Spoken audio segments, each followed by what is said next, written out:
induksi elektromagnetik ini adalah berupa penyambung ya, hubungan antara fenomena kelistrikan dengan fenomena kemagnetan. Ini ada beberapa fenomena yang menunjukkan ya fenomena yang namanya induksi elektromagnetik ini, yaitu dengan apa yang disebut sebagai induced current ya, atau arus induksi. Jadi kemarin mungkin saya review sekilas ya. Kalau kita punya suatu konduktor seperti ini bergerak di daerah yang punya medan magnet, maka kemudian muatan-muatan yang ada di dalam konduktor ini ya, proton ataupun elektronnya, yang di sini yang kita tinjau adalah protonnya, muatan positifnya, maka dia akan merasakan adanya gaya magnetik sehingga terdorong ke atas, sehingga nanti akan terkumpul di bagian atasnya. Nah, karena ini ada terkumpul di bagian atas ya, jadi yang di bagian bawah itu menjadi lebih negatif dibandingkan yang sebelah atas, maka nanti akan muncul medan listrik, dan medan listrik ini nanti yang akan menahan ya, menahan muatan listrik yang ada di tengah untuk mengimbangi kemunculan adanya gaya magnetik. Dan ini nanti kalau suatu saat semakin banyak muatan listrik yang terkumpul di atas, nanti medan listriknya semakin kuat, maka pada suatu titik nanti gaya magnet dengan gaya listriknya itu akan sama nilainya, akan setimbang. Dan kemudian karena sisi atas ini lebih banyak muatan positifnya, sedangkan yang sisi bawah ini nanti menjadi lebih negatif ya, karena muatan positif yang di bawah itu semua terdorong lebih ke atas. Maka nanti kalau kita lihat antara ujung atas dengan ujung bawah, ini akan muncul beda tegangan yang nilainya adalah delta V di sini. Delta V kemarin sudah kita hitung, nanti nilainya adalah B dikalikan L. L ini adalah jarak antara titik atas dengan titik bawah ya, atau panjang atau lebar dari konduktor tersebut. V ini adalah kecepatan geraknya. Nah, kemudian karena ini ada beda tegangan antara sisi atas dengan sisi bawah, ini bisa kita bayangkan seperti sebuah baterai, sama saja. Karena baterai juga sama, baterai ini dia memberikan beda tegangan antara sisi atas dengan sisi bawahnya. Nah, ini kalau kita sambung dengan sebuah resistor misalkan, jadi antara sisi atas dengan sisi bawahnya, ini kemudian disambungkan dengan sebuah resistor ya, seperti ini. R, maka kan nanti akan muncul arus I ya, dan arus I-nya itu ya sama dengan berapa beda tegangannya dibagi dengan berapa resistansi yang dipasang. Nah, inilah arus I, inilah yang disebut sebagai arus induksi, karena dia munculnya adalah karena ini tadi konduktornya itu bergerak di daerah yang punya medan magnet. Kalau konduktornya ini digerakkan di daerah yang tidak ada medan magnetnya, ya nanti tidak akan muncul beda tegangan antara sisi atas dengan sisi bawah. Kemudian ya karena tidak ada beda tegangan, berarti nanti tidak akan muncul arus induksi. Kira-kira seperti itu alurnya ya. Nah kemudian, ini mungkin yang kemarin saya lewati ya, mungkin saya ingin menjelaskan sedikit ya di sini. Jadi ini adalah ketika kita punya sebuah loop arus yang warna merah ini ya, ini adalah loop arus ya, seperti kemarin yang saya bawa itu, misalkan yang kawat saya bentuk menjadi persegi misalkan. Kemudian ini nanti digerakkan, digerakkan di daerah yang punya medan magnet. Jadi ini adalah daerah yang punya medan magnetnya, dan nanti ada beberapa kondisi, dan masing-masing kondisi ini nanti arus induksi yang mengalir itu keadaannya menjadi beda-beda. Ini pertama ketika belum masuk sama sekali, ini ketika masuk sebagian, ini ketika semuanya sudah masuk, dan ini adalah ketika sebagian sudah mulai keluar dari daerah yang punya medan magnet. Nah, ini ternyata nanti akan berbeda-beda kondisinya. Ya, mungkin saya ingin mendetailkan sedikit ya mengenai kasus ini. Jadi yang pertama adalah ketika nanti loop arusnya seperti ini ya, ini masih di luar daerah yang punya medan magnet. Jadi di sini daerah yang punya medan magnet saya gambarkan dengan yang berwarna biru ini ya. Ini adalah daerah yang punya medan magnet uniform, arahnya kalau tidak salah keluar atau masuk. Oh, masuk ternyata. Jadi arahnya nanti masuk ke dalam seperti ini. Ya. Kemudian nanti kita akan melihat seperti apa kondisinya. Jadi untuk kasus yang pertama di sini bisa kita lihat ya, loopnya itu berada di daerah yang tidak punya medan magnet. Karena loopnya ada di sebelah kiri, sedangkan daerah yang punya medan magnet itu ada di sebelah kanan sini. Jadi loopnya ini dia tidak merasakan adanya gaya magnetik apapun seperti itu. Jadi di sini tidak ada gaya magnetik seperti itu ya, karena tidak berada di daerah yang punya medan magnet. Nah, ini adalah kondisi yang disebut sebagai kondisi yang pertama. Jadi di sini adalah kondisi satu. Nah, sekarang nanti kemudian kita lanjutkan. Sekarang loopnya sudah bergerak ke kanan ya. Tadi loopnya ini bergerak ke kanan dengan kecepatan V misalkan. Nah, sekarang kita akan tinjau kondisi yang nomor 2, yaitu ketika sebagian dari loop arusnya tadi ini sudah masuk ke daerah yang punya medan magnet. Jadi di sini ini sebagian sudah masuk, tapi sebagian itu masih berada di luar seperti ini. Dan ini nanti masih sama ya, dia bergeraknya ke kanan dengan kecepatan V misalnya. Nah, untuk seperti ini sekarang kita akan tinjau, misalkan saya punya dua buah muatan positif ya, proton. Satu itu berada di sisi kiri sini ya, jadi di dalam kabel yang di sisi kiri, dan yang di sini adalah di dalam kabel yang ada di atau di dalam konduktor yang di sisi kanan yang sudah masuk ke daerah yang punya medan magnet seperti itu. Nah, untuk yang di sisi kiri, karena ini masih di luar, tidak merasakan adanya medan magnet, maka yang di sisi sini ini tidak ada gaya magnetik yang bekerja pada muatan positif yang ada di sebelah kiri. Nah, tetapi kalau untuk yang di sebelah kanan, di sini bisa kita lihat, karena posisinya sudah berada di daerah yang punya medan magnet, dan ini dia bergerak ke kanan dengan kecepatan V seperti ini ya. Jadi di sini sudah masuk ke daerah yang punya medan magnet, kemudian dia bergerak ke kanan dengan kecepatan V misalkan. Nah, maka akibatnya nanti akan dirasakan adanya gaya magnetik. Jadi sekarang V-nya ke kanan, V-nya adalah keluar. Jadi nanti akan merasakan adanya gaya magnetik yang arahnya, tuh nggak kelihatan kalau di kamera ya. Bisa Anda coba dicoba sendiri ya. Nanti karena V-nya ke kanan, B-nya keluar, maka nanti gaya magnetik yang bekerja itu arahnya adalah ke bawah. Jadi ini adalah gaya magnetiknya. Nah, karena di sini gaya magnetiknya itu bekerja ke bawah, maka akibatnya nanti muatan listriknya ini dia akan bergerak ke bawah sambil dia bergerak ke kanan juga. Nah, karena di sini sekarang kita punya muatan listrik dan muatan listriknya ini bergerak ke bawah karena adanya gaya magnetik, maka nanti secara makroskopik ya, secara dari luar yang bisa kita amati adalah maka akan muncul arus yang arah arusnya itu adalah clockwise seperti ini. Karena muatan listrik yang ada di sebelah kanan sini, yang ada di sebelah kanan, ini semuanya nanti akan mencoba untuk bergerak ke bawah sehingga nanti akan muncul arus yang arahnya nanti adalah clockwise seperti ini. Jadi ini adalah di kondisi yang kedua. Jadi akan muncul arus induksi dan nanti arus induksinya itu arahnya adalah clockwise.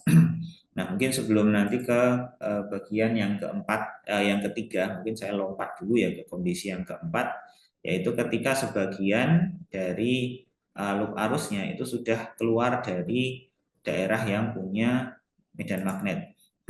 Jadi ini kondisi 4. Ya.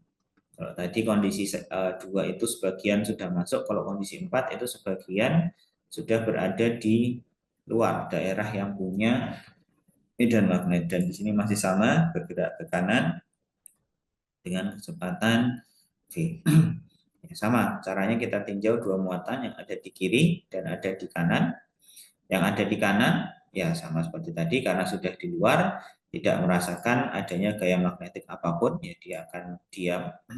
Sedangkan yang di sebelah kiri ini ya sama ya, ada V-nya ke kanan karena muatan ini bergerak ke kanan dan ada medan magnet arahnya keluar. Jadi nanti akan merasakan gaya magnetik arahnya adalah ke bawah seperti ini. Nah, karena ini ada gaya magnetik arah ke bawah, maka nanti sama seperti tadi muatan listriknya juga akan bergerak ke bawah karena muatan listriknya bergeraknya ke bawah, nanti akan muncul arus yang arahnya adalah seperti ini. Jadi arah arusnya itu counter clockwise seperti itu. Jadi beda ya kondisinya. Kalau kondisi 2 itu nanti I-nya itu tidak sama dengan 0 dan arah arusnya adalah clockwise. Kalau di kondisi 4 itu I-nya tidak sama dengan 0, ada arus induksi, cuma arah arusnya nanti counter clockwise. Sedangkan kalau di kondisi 1 tadi di sini ya, ini I-nya itu sama dengan 0. Nah, sekarang kita lihat kondisi yang nomor 3. Jadi di sini kondisi nomor 3 ya, loop arusnya itu semua sudah masuk ke daerah yang punya medan magnet. Jadi kalau tadi cuma sebagian-sebagian aja, nah sekarang ini semua apa namanya loop arusnya itu sudah masuk ke daerah yang punya medan magnet, dan ini saya sebut sebagai kondisi yang ketiga. Dan apa yang terjadi? Nah, sekarang kita bisa lihat analisisnya sama caranya. Kita misalkan di sisi kiri ada muatan positif, sisi kanan ada muatan positif. Keduanya sama-sama bergerak dengan kecepatan V ke arah kanan. Akibatnya adalah nanti keduanya ini sama-sama merasakan gaya magnetik yang arahnya ke bawah. Jadi Fm-nya untuk yang sisi sebelah kanan itu ke bawah, yang sebelah kiri ini juga sama arahnya akan ke bawah. Nah, akibatnya apa? Akibatnya ya nanti muatan listriknya ini dia akan bergerak ke bawah juga, yang sisi sebelah kanan ini juga akan bergerak ke bawah seperti itu. Nah, di sini bisa Anda bayangkan ya sekarang, jadi ada muatan-muatan listrik dan ini dua-duanya itu menghasilkan arus induksi. Tapi sayangnya adalah arus induksinya ini nanti arahnya saling berlawanan. Jadi yang sisi sebelah kiri, yang sisi muatan listrik yang sebelah kiri di sini, ini dia menghasilkan nanti arus listrik yang arah putarannya adalah counter clockwise. Sedangkan yang sebelah kanan, muatan listrik yang sebelah kanan ini dia menghasilkan arus listrik nanti yang arahnya adalah clockwise seperti itu. Jadi ada dua arus, besarnya sama ya, cuma arahnya berlawanan. Maka nanti sebagai hasil akhirnya adalah ketika semua bagian dari loop arus yang tersebut ini berada di dalam daerah yang punya medan magnet, nah ini malah nanti dia tidak akan muncul adanya arus induksi. Jadi arus I-nya itu sama dengan 0 karena ada dua arus induksi yang mengalir, satunya clockwise, satunya counter clockwise, dan dua-duanya itu punya nilai arus yang sama ya, makanya nanti dia akan saling menghilangkan dan akibatnya secara makroskopik kita tidak bisa melihat adanya arus induksi yang mengalir atau I-nya sama dengan 0. Nah, ini adalah penjelasannya ya untuk gambar yang di atas ini mengenai induced current ketika ada loop arus yang digerakkan di daerah yang punya medan magnet. Nah, kemudian kemarin juga sudah sampai sini ya. Ini eksperimen yang dilakukan oleh Michael Faraday yang untuk mengamati ya munculnya adanya arus induksi itu kapan. Yang ingin dilihat adalah kapan muncul arus induksi atau kondisi seperti apa yang menghasilkan arus induksi dan kondisi seperti apa yang nanti tidak akan menghasilkan arus induksi. Kemarin sudah saya detailkan. Mungkin untuk pagi ini saya ingin menunjukkan sedikit simulasinya ya atau animasinya untuk kasus yang kedua ketika ada kumparan listrik, kumparan seperti ini dihubungkan ke ampere meter atau nanti yang saya hubungkan itu dengan voltmeter dengan sebagai indikatornya nanti ada lampu ya. Kemudian saya punya magnet permanen yang digerakkan mendekati dan menjauhi seperti itu. Saya akan tunjukkan dulu. Ya, jadi seperti ini gambarannya ya. Jadi ada kumparannya. Kalau di slide itu yang berwarna hitam yang spiral ya seperti itu. Kemudian nanti yang sisi sebelah kiri ini ada apanya? Ada voltmeter. Ini untuk mengukur voltage. Sebenarnya sama saja. Ini juga bisa digunakan untuk mengukur arus. Cuma nanti arus induksinya ini dialirkan ke lampu. Jadi nanti kalau ada arus induksi yang mengalir, ini nanti lampunya akan menyala. Kalau tidak ada, nanti lampunya akan mati seperti itu. Nah, ini kira-kira yang dilakukan ya. Dan ini adalah magnet permanennya. Saya bisa gerakkan dulu. Nah, ini nanti yang terjadi. Nanti kalau ada arus induksi, maka lampunya akan menyala. Kalau semakin kuat arus induksinya, nanti akan semakin kuat juga nyalanya, dan di voltmeternya nanti juga bisa kelihatan seberapa besar tegangan yang dihasilkan, dan ada indikatornya plus minus, ini yang menandakan nanti arah arus induksinya itu seperti apa. Nah, ini akan saya gunakan untuk menunjukkan ya eksperimen yang dilakukan oleh Michael Faraday, eksperimen yang kedua. Kalau di slide itu gambar yang tengah, maka nanti ketika diam di luar magnetnya, jadi tidak saya gerakkan, maka tidak ada arus induksi yang mengalir.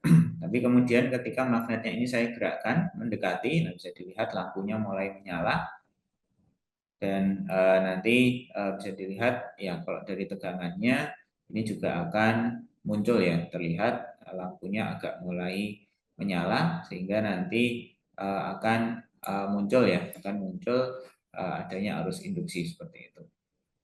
Nah, kemudian kalau ini tadi saya dekatkan, mungkin saya gerakan agak cepat ya. Nah, muncul arus induksi, tapi kemudian hilang. Tadi ketika di sini diam, tidak ada arus induksi, didekatkan, terus ada muncul arus induksi, kemudian magnetnya saya diamkan, kemudian malah arus induksinya ini jadi hilang. Mungkin kan intuisi awal kita, oh kalau ada magnet di tengah kumparannya, nanti akan ada arus yang mengalir. Tapi ternyata tidak. Ketika magnetnya sudah diam dan diletakkan tepat di tengah seperti ini saya letakkan di tengah, itu ya ternyata tidak ada arus induksi yang mengalir. Indikatornya ya tadi lampunya tidak menyala, bacaan dari voltmeternya itu juga nol, jadi tidak ada arus induksi yang mengalir seperti itu. Jadi sama saja seperti ketika kondisinya diam di luar, tidak ada arus induksi yang mengalir. Tapi yang menarik adalah ketika ini nanti digerakkan masuk ke dalam, akan menghasilkan arus induksi. Ketika digerakkan keluar, ini juga sama, dia akan menghasilkan arus induksi. Jadi apa namanya, bisa dilihat kalau apa arus induksinya itu mengalir itu ketika magnetnya bergerak, ya, bergerak masuk atau bergerak keluar. Tapi kalau kemudian diam, ya, tidak ada arus induksi yang dihasilkan seperti itu. Ini di luar, ya sama, lampunya menyala, artinya ada arus induksi yang mengalir. Jadi dari sini bisa kita ambil kesimpulan ya bahwa arus induksi itu dia akan muncul itu hanya ketika magnetnya digerakkan. Nah, digerakkan nggak usah keluar masuk, mungkin saya gerakkan di sekitar sini saja, cuma ke atas sama ke bawah. Ini dia akan muncul arus induksinya walaupun memang tidak kuat ya seperti itu. Jadi bisa dilihat lampunya agak menyala, jarum dari voltmeternya itu bergerak. Artinya ada arus induksi. Padahal ini cuma saya gerakkan di luarnya, di depan ya, di depan dari koilnya atau kumparannya. Tidak saya gerakkan masuk. Saya gerakkan di atas, ini juga sama. Tidak saya masukkan ke dalam kumparan. Cuma selama ini bergerak, maka nanti akan muncul arus induksi. Cuma kalau ini kemudian diam, ya sudah, nanti tidak ada arus induksi yang mengalir. Nah, ini satu hal yang bisa kita amati ya dari eksperimen ini. Kemudian yang kedua adalah arah arusnya. Nah, ini yang juga cukup menarik. Kalau ini didekatkan masuk, maka nanti arah arusnya positif, katakanlah seperti itu ya. Jadi nanti jarum voltmeternya itu bergerak ke arah kanan, jadi menunjukkan tegangan positif. Tapi kalau ini saya keluarkan, nah itu masih muncul arus induksi, tetapi voltnya atau tegangannya negatif. Artinya adalah arah arus induksinya itu dibalik atau terbalik, seperti dibalik dibandingkan dengan ketika magnetnya digerakkan masuk ke dalam, seperti itu. Begitu juga dengan kalau misalkan saya tukar, sekarang yang dekat dengan koilnya itu adalah yang kutub utara. Kalau ini saya masukkan, nah malah nanti tegangannya itu negatif. Kalau ini saya keluarkan, tegangannya malah positif. Kalau kutub selatannya yang di dekat, maka nanti kalau didekatkan positif, kalau dijauhkan jadi negatif. Nah, ini adalah salah satu atau pengamatan kedua ya, observasi yang kedua yang bisa kita amati dari sini, bahwa ketika tadi magnetnya diam itu tidak menghasilkan arus induksi, tapi kalau magnetnya bergerak tidak harus masuk ke dalam kumparannya, bergerak di sekitar kumparan, itu tetap akan menghasilkan arus induksi. Kemudian yang kedua adalah bagaimana nanti arah arusnya, itu dia akan tergantung pada kondisinya. Tadi bisa digerakkan, ketika digerakkan masuk itu positif, ketika digerakkan keluar itu negatif. Tapi bisa sebaliknya nanti kalau didekatkan masuk malah negatif arusnya, kalau keluar itu malah positif. Jadi tergantung tadi ya posisi kutub yang di dekat, yang lebih dekat itu yang mana, itu nanti akan menentukan arah arus induksinya. Nah, ini adalah dua pengamatan yang bisa kita dapatkan dari ya eksperimen mengenai induksi elektromagnetik yang disampaikan ya atau yang dibuat oleh Michael Faraday. Nah, dari sini ya kemarin sudah saya sampaikan sedikit clue-nya adalah induksi elektromagnetik itu akan muncul ketika ada sesuatu. Nah, di sini saya sebutnya sebagai something. Ketika ada sesuatu yang berubah, nanti kita akan lihat sesuatu itu apa saja, dan itu yang akan menjadi parameter penting ya dalam pembangkitan ya dari pembangkitan dari tegangan induksi. Dan kemudian nanti dari sini kita akan ya mempelajari yang disebut sebagai hukum Faraday dan hukum Lenz, seperti itu. Ya, mungkin saya langsung saja masuk ke yang berikut, yang selanjutnya ya. Jadi yang ingin kita tinjau sekarang adalah ada 3 kondisi ya. Jadi kondisi yang nanti kita akan lihat. Jadi yang pertama, ini adalah ketika saya punya sebuah loop arus yang nanti luas permukaannya itu akan berubah-ubah. Jadi yang di sini, ini loop arusnya. Ini ada semacam rel yang terbuat dari konduktor. Kemudian ini nanti ada ya besi atau ya besi lah yang dia menyentuh rel yang berwarna kuning di sini. Cuma nanti dia bisa bergerak bebas ke kanan dan ke kiri.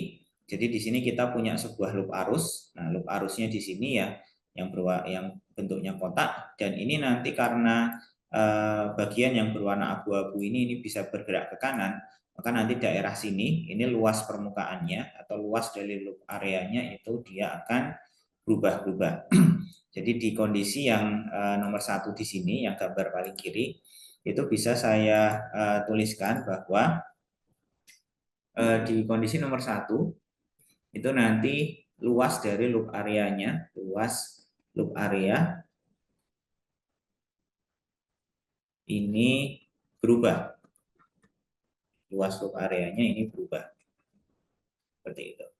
Nah, kemudian dari sini, nah ini sebetulnya diletakkan di daerah yang punya medan magnet, dan medan magnetnya ini konstan.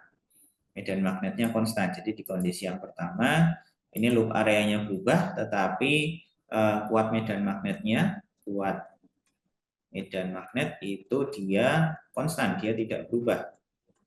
Kuat medan magnet konstan. Nah, ternyata nanti dari hasil eksperimen ini dia akan menghasilkan arus induksi. Jadi arus induksinya itu tidak sama dengan 0. Nah, untuk eksperimen atau kondisi yang kedua, kasus yang kedua, seperti yang tadi ya baru saja kita animasi, kita coba praktekkan secara virtual. Ini loop arusnya yang ada di sini, ini kumparannya, inilah yang disebut sebagai loop arus. Kemudian ada magnet permanen yang didekatkan masuk dan keluar. Ya, jadi kalau sebetulnya kalau yang terjadi adalah ketika nanti magnetnya ini digerakkan masuk keluar masuk, itu medan magnet yang bekerja di daerah sini, yang bekerja di dalam loop arusnya itu dia akan berubah-berubah. Cuma nanti loop arusnya itu luasnya tidak berubah karena ya loop arusnya tetap diam bentuknya dan tidak berubah. Jadi nanti untuk kasus yang kedua ini nanti kondisinya adalah yang berubah itu adalah kuat medan magnetnya. Kuat medan magnetnya itu berubah. Jadi ketika posisinya dekat itu nanti semakin kuat, tapi kalau dijauhkan maka nanti dia kuat medan magnetnya itu menjadi lebih lemah. Jadi atau loop arusnya itu merasakan bahwa medan magnetnya itu nanti akan semakin kuat kalau misalkan magnet permanennya tadi dekat posisinya, cuma kalau jauh maka medan magnetnya yang dirasakan loop arusnya itu lebih kecil. Nah, di sini ini luas loop arusnya itu konstan ya karena ya tadi kumparannya itu dia tidak diubah-ubah, bentuknya tetap sama, tidak kemudian nanti semakin besar atau semakin kecil. Nah, ini tadi yang bisa kita amati langsung ya, ini juga akan menghasilkan arus induksi. Jadi tidak arus induksinya tidak nol. Nah, sekarang kita lihat di kasus yang ketiga. Nah, kasus yang ketiga ini yang tadi sudah kita bahas ya sedikit di depan. Ini ketika masuk, ya ini kondisinya ketika loop arusnya ini masuk dan ada arus induksi yang mengalir. Di sini bisa kita lihat daerah yang punya medan magnet ini dia konstan, medan magnetnya juga tidak berubah. Kemudian luas dari loop areanya ini juga konstan. Loop areanya tidak kemudian berubah ya bentuknya. Nah, jadi di sini bisa kita lihat kalau di kasus yang ketiga itu kuat medan magnetnya konstan. Jadi kuat medan magnet ini konstan. Ini konstan. Kemudian luas dari loop areanya ini ternyata juga konstan. Jadi luas loop area ini juga akan konstan nilainya. Nah, tetapi kalau dari hasil analisis tadi, ini nanti akan muncul arus induksi karena muatan-muatan listrik yang ada di dalamnya itu dia terdorong karena adanya gaya magnetik. Nah, kita harus bisa mencari sesuatu penjelasan yang bisa menjelaskan tiga kondisi ini. Kalau yang kondisi nomor satu ini loop areanya itu luasnya berubah, tapi medan magnetnya konstan, muncul arus induksi. Yang kasus kedua, luas loop areanya sekarang konstan, tetapi ada perubahan medan magnet. Maka ini nanti juga akan muncul arus induksi. Nah, yang mungkin agak membingungkan ada yang ketiga. Medan magnetnya sudah konstan, loop areanya juga luasnya sudah konstan, tetapi nanti tetap akan muncul arus induksi. Nah, ini yang menjadi pertanyaan, parameter apa yang harus atau yang menyebabkan nanti kalau ada perubahan dari parameter tersebut, maka nanti akan muncul arus induksi. Tapi kalau parameter tersebut itu tidak berubah, maka nanti tidak akan muncul arus induksi. Nah, jadi jawabannya adalah yang berubah itu adalah apa yang disebut sebagai flux magnetik. Nah, flux magnetik ini secara deskripsi kasarnya itu seperti apa? Jadi yang disebut sebagai flux magnetik ini adalah ini jumlah garis-garis medan magnet yang menembus loop tersebut. Jadi ternyata yang mempengaruhi itu bukan luas loopnya, tetapi seberapa banyak atau berapa banyak garis-garis medan magnet yang menembus loop tersebut. Nah, yang dimaksud dengan garis-garis medan magnet yang menembus suatu loop itu seperti apa? Jadi mungkin akan saya gambarkan seperti ini. Saya punya daerah yang punya medan magnet dan medan magnetnya ini saya gambarkan jadi satu garis medan magnet ini saya gambarkan dengan satu titik yang berwarna biru seperti ini. Jadi ini semuanya nilainya konstan ya sama karena uniform ya medan magnetnya dan satu titik di sini ini menunjukkan satu garis medan magnet yang dihasilkan di daerah tersebut. Nah, kemudian saya punya suatu loop arus yang tadi yang berwarna merah dan posisinya adalah seperti ini. Nah, kalau saya ingin tahu berapa banyak sih loop arus ya atau flux magnetik yang bekerja ya di loop arus ini, maka yang perlu saya lakukan ada saya menghitung berapa banyak sih garis-garis medan magnet yang menembus loop tersebut. Tadi saya sampaikan yang berwarna biru ini adalah garis-garis medan magnet. Jadi saya ingin menghitung berapa banyak garis-garis medan magnet atau berapa banyak titik yang menembus loop yang berwarna merah ini. Berarti nanti ada 1, 2, 3, 4, 5, 6, 7, 8 seperti itu. Jadi kira-kira seperti itu bayangan dari yang disebut sebagai flux magnetik. Jadi berapa banyak nanti yang menembus loop area tersebut, garis-garis medan magnetnya. Nah, secara kualitatif penjelasannya adalah seperti itu. Jadi kalau semakin kuat medan magnetnya, garis-garis medan magnetnya semakin rengket ya, semakin berdekatan, maka nanti akan semakin besar juga loop arus yang semakin banyak juga nanti semakin besar juga ya flux magnetik yang menembus loop area tersebut. Tapi kalau medan magnetnya lemah, maka nanti dia akan menjadi semakin lemah. Nah, kalau secara matematis definisinya adalah seperti ini. Yang disebut sebagai flux magnetik itu adalah hasil dot product antara B dengan A.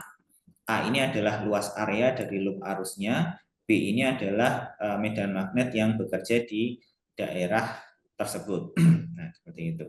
Nah, mungkin ini akan saya sampaikan dulu saja matematisnya ya. Mungkin besok ketika pertemuan offline saya sedikit tunjukkan logikanya seperti apa dengan alat peraga yang biasa ya. Kalau seperti ini saya agak kesulitan. Tapi intinya adalah kita bisa melihat nanti ini adalah hasil dot product dan yang kita lihat nanti adalah daerah yang ditembus atau yang memasuki daerah yang punya medan magnet. Jadi sama seperti ini tadi. Ini tadi saya punya loop arus, maaf punya daerah yang punya medan magnet di sini B dan magnetnya B. Kemudian loop arusnya itu nanti dia seperti ini. Nah, kalau saya ingin menghitung berapa sih flux magnetik yang menembus loop arus yang berwarna merah ini, maka nanti luas permukaannya yang saya harus hitung atau yang saya perhitungkan adalah yang di daerah sini. Jadi daerah atau luas dari loop arus yang dia ini nanti menembus atau berada di daerah yang punya medan magnet. Yang di sebelah kiri, ini karena dia tidak berada di daerah yang punya medan magnet, ya ini tidak perlu saya perhitungkan. Ketika nanti saya ingin menghitung berapa sih luas flux magnetiknya. Jadi hanya menghitung daerah yang punya yang saya arsir berwarna hitam di sini. Jadi di sini adalah A-nya nanti di sini seperti itu. Nah, nanti akan saya berikan contohnya. Dan ternyata ini, jadi ini nanti yang akan menentukan munculnya arus induksi atau tidak seperti itu. Nah, di sini bisa kita lihat karena B-nya parameternya ini ada B dan ada A, dan ini semua nanti bisa menjelaskan tadi ya 3 kondisi yang di sini. Jadi kalau B-nya berubah, maka nanti flux magnetiknya akan berubah, maka nanti akan muncul arus induksi. Kalau yang luas yang berubah luas loop areanya, maka nanti dia juga akan merubah besar flux magnetiknya, maka nanti dia akan menghasilkan arus induksi. Nah, kemudian nanti di sini ini kalau medan magnetnya konstan, loop areanya konstan, cuma daerah yang ditembus oleh medan magnet ini tadi ini berubah, maka nanti dia akan menghasilkan arus induksi juga.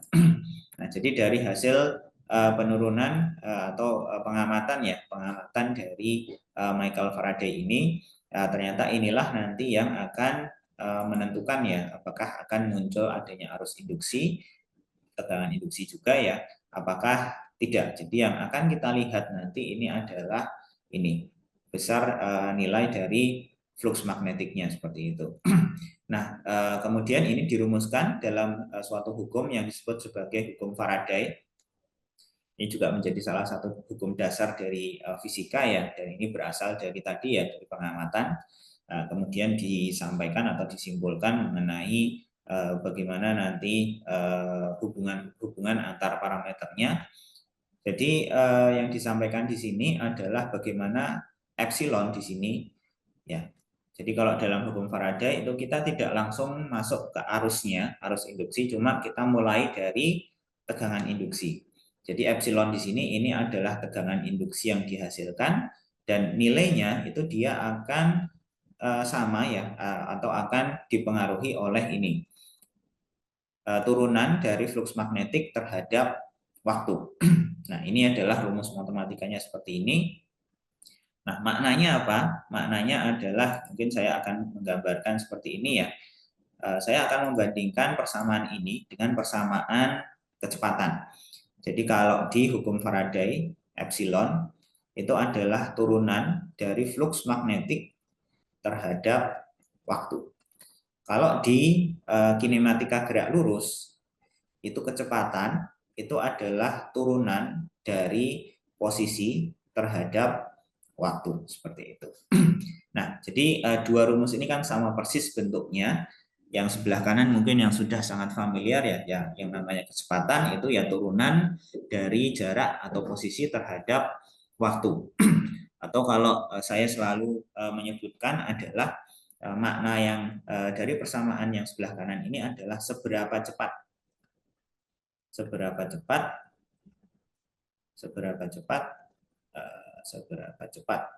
posisinya, posisi dari benda tersebut itu berubah. Jadi kalau perubahan posisinya itu sangat cepat, nah itu yang kita katakan kecepatannya tinggi. Jadi misalkan saya ya katakanlah saya nggak punya ilmu, misalkan dari Jogja ke Solo dalam 1 detik. Nah itu kan berarti saya bisa bergerak dengan sangat cepat, jadi bisa berpindah posisi dengan sangat cepat. Nah artinya adalah kalau dari sisi fisika kecepatan gerakan saya itu sangat tinggi. Nah, tetapi kalau semisal sebaliknya posisi saya berubah tetapi perlahan. Jadi tidak kayak tadi ya Jogja Solo dalam 1 detik. Katakanlah saya dari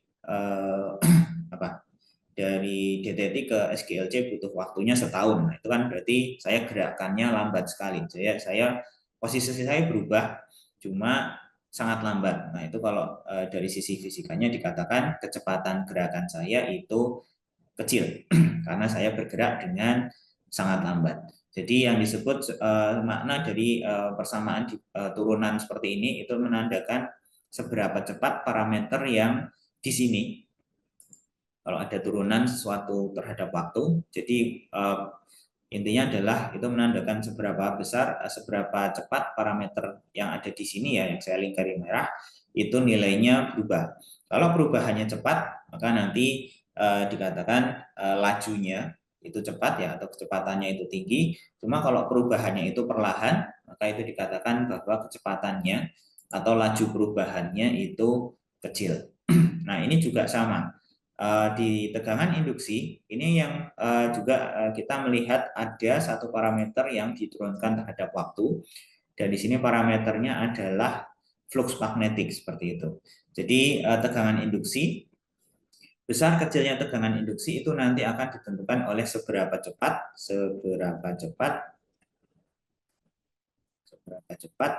nilai dari flux magnetik itu berubah. Kalau di kecepatan itu posisinya berubah seberapa cepat, itu yang akan menentukan kecepatan dari benda tersebut. Kalau dari hukum Faraday di sini, ini yang kita lihat adalah ini flux magnetiknya berubahnya seberapa cepat sih? Apakah perlahan ataukah ini berubahnya itu tiba-tiba, jadi sangat cepat sekali perubahannya.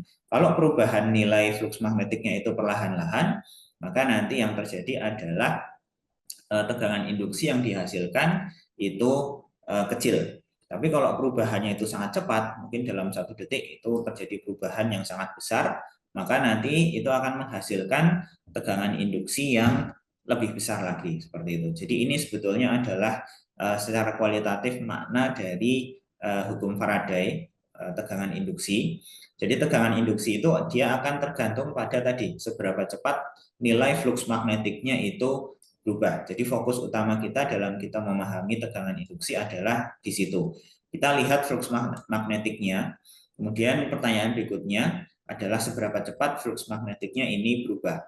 Kalau perubahannya cepat, maka nanti tegangan induksi yang dihasilkan akan tinggi. Tapi kalau perubahannya perlahan, maka nanti tegangan induksi yang dihasilkan itu akan kecil juga. Nah, ini saya akan gunakan animasi atau ya animasi yang tadi ya untuk sedikit mengilustrasikan.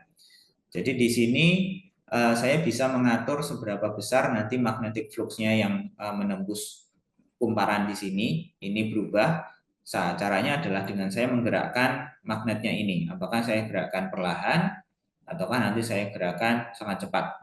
Nah, jadi ini nanti sudah akan terlihat perbedaannya. Kalau saya gerakan sangat perlahan, pelan-pelan seperti ini, nah bisa Anda lihat ya ada arus induksi, cuma nanti gerakan arus nyala lampunya itu ya redup, tidak kuat. Dilihat dari tegangannya pun itu ya dia hanya menyimpang mungkin ya hanya setengahnya lah, tidak sampai pol, tidak sampai full seperti itu. Ini kalau saya gerakkan secara perlahan seperti itu. Kalau saya gerakkan sangat cepat, kecepatan. Nah, itu bisa dilihat lampunya itu menyala terang. Kalau saya gerakkan keluar sama juga ya cepat. Nah, lampunya nyalanya terang. Saya masukkan lagi, terang lagi. Tapi kalau saya gerakkan perlahan, nah lampunya itu dia menyala sih, cuma redup. Nah, ini yang menandakan bahwa kalau saya gerakkan perlahan, itu nanti tegangan induksi yang dihasilkan itu kecil, makanya arus induksinya juga akan kecil. Akibatnya kalau kita sambungkan ini ke lampu, lampunya menyalanya ya redup, tidak terlalu terang. Cuma sebaliknya kalau ini saya gerakkan dengan cepat, nah, atau saya keluarkan, nah, dengan sangat cepat, nah maka nanti lampunya itu menyalanya akan sangat terang. Berbeda dengan kalau perlahan-lahan. Nah, ini menandakan tadi apa yang dideskripsikan oleh hukum Faraday. Kalau flux magnetiknya itu berubahnya cepat, maka nanti tegangan induksinya akan semakin tinggi. Kalau tegangan induksinya tinggi, biasanya otomatis nanti arus induksinya juga besar. Tapi kalau perubahannya itu perlahan, sangat lambat, maka nanti tidak akan atau tegangan induksi yang dihasilkan itu tidak akan terlalu besar seperti itu. Nah, kira-kira seperti ini. Ini mengenai konsep dasar dari hukum Faraday. Ya, mungkin sama ya seperti yang kemarin-kemarin yang ingin saya tekankan adalah di sini bagaimana bukan hanya sekedar persamaannya aja, cuma ya esensinya ya atau makna dari persamaan tersebut itu apa. Jadi di sini bisa kita lihat hukum Faraday itu ya dia menunjukkan ya yang bisa kita amati ya itu ya itu tadi flux magnetiknya itu berubahnya seberapa cepat. Itu adalah kata kunci dari hukum Faraday. Seperti itu. Kalau semakin cepat perubahannya, tegangannya makin besar, tapi kalau perubahannya lambat, maka nanti tegangan induksinya juga akan kecil seperti itu. Nah, kemudian yang berikutnya, atau mungkin saya buka dulu deh, mungkin ada yang mau ditanyakan dulu, silakan mengenai konsep dasar dari hukum Faraday di sini ya. Oke, kalau tidak ada, nah saya akan lanjutkan ya. Jadi kalau dalam induksi elektromagnetik itu ada dua hukum dasar yang nanti akan kita pegang terus ya dari awal untuk kita untuk aplikasinya juga. Jadi yang pertama adalah hukum Faraday dan hukum Faraday di sini mungkin Anda perhatikan ya. Di sini saya beri ada dua garis vertikal. Ada dua garis vertikal. Nah, ini maksudnya adalah ya untuk menghitung nilai absolutnya saja. Jadi saya tidak peduli nanti perubahannya itu positif, flux magnetiknya tambah besar atau flux magnetiknya tambah kecil. Kalau semakin kecil kan berarti nanti nilai turunannya itu negatif. Kalau tambah besar nilai flux magnetiknya, maka nanti nilai turunannya akan positif. Nah, di hukum Faraday ini kita tidak memperhatikan tandanya. Mau plus mau minus kita nggak peduli, pokoknya yang kita perhatikan itu hanya besarnya berapa sih.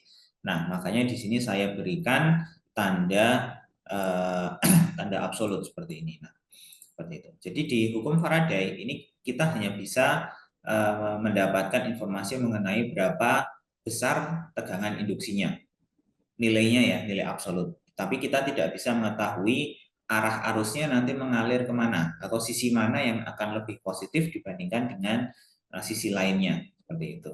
Nah, untuk menentukan nanti kemana arah arus induksinya, maka nanti kita menggunakan hukum yang kedua yang namanya adalah hukum Lenz, seperti itu. Nah, sini saya sampaikan ya, Faraday laws is incomplete karena kita tidak bisa menentukan kemana nanti arah arusnya. Masalah utamanya adalah di situ. Nah, ini bisa dijelaskan dengan apa yang disebut sebagai hukum Lenz, seperti itu. Nah, prinsip dasarnya seperti apa? Prinsip dasarnya adalah inersia. Inersia itu ya mungkin kalau Anda ingatnya ya momen inersia ya. Cuma kata inersia mungkin saya sudah berapa kali menyebut ini kalau bahasa Indonesianya adalah kelembaman.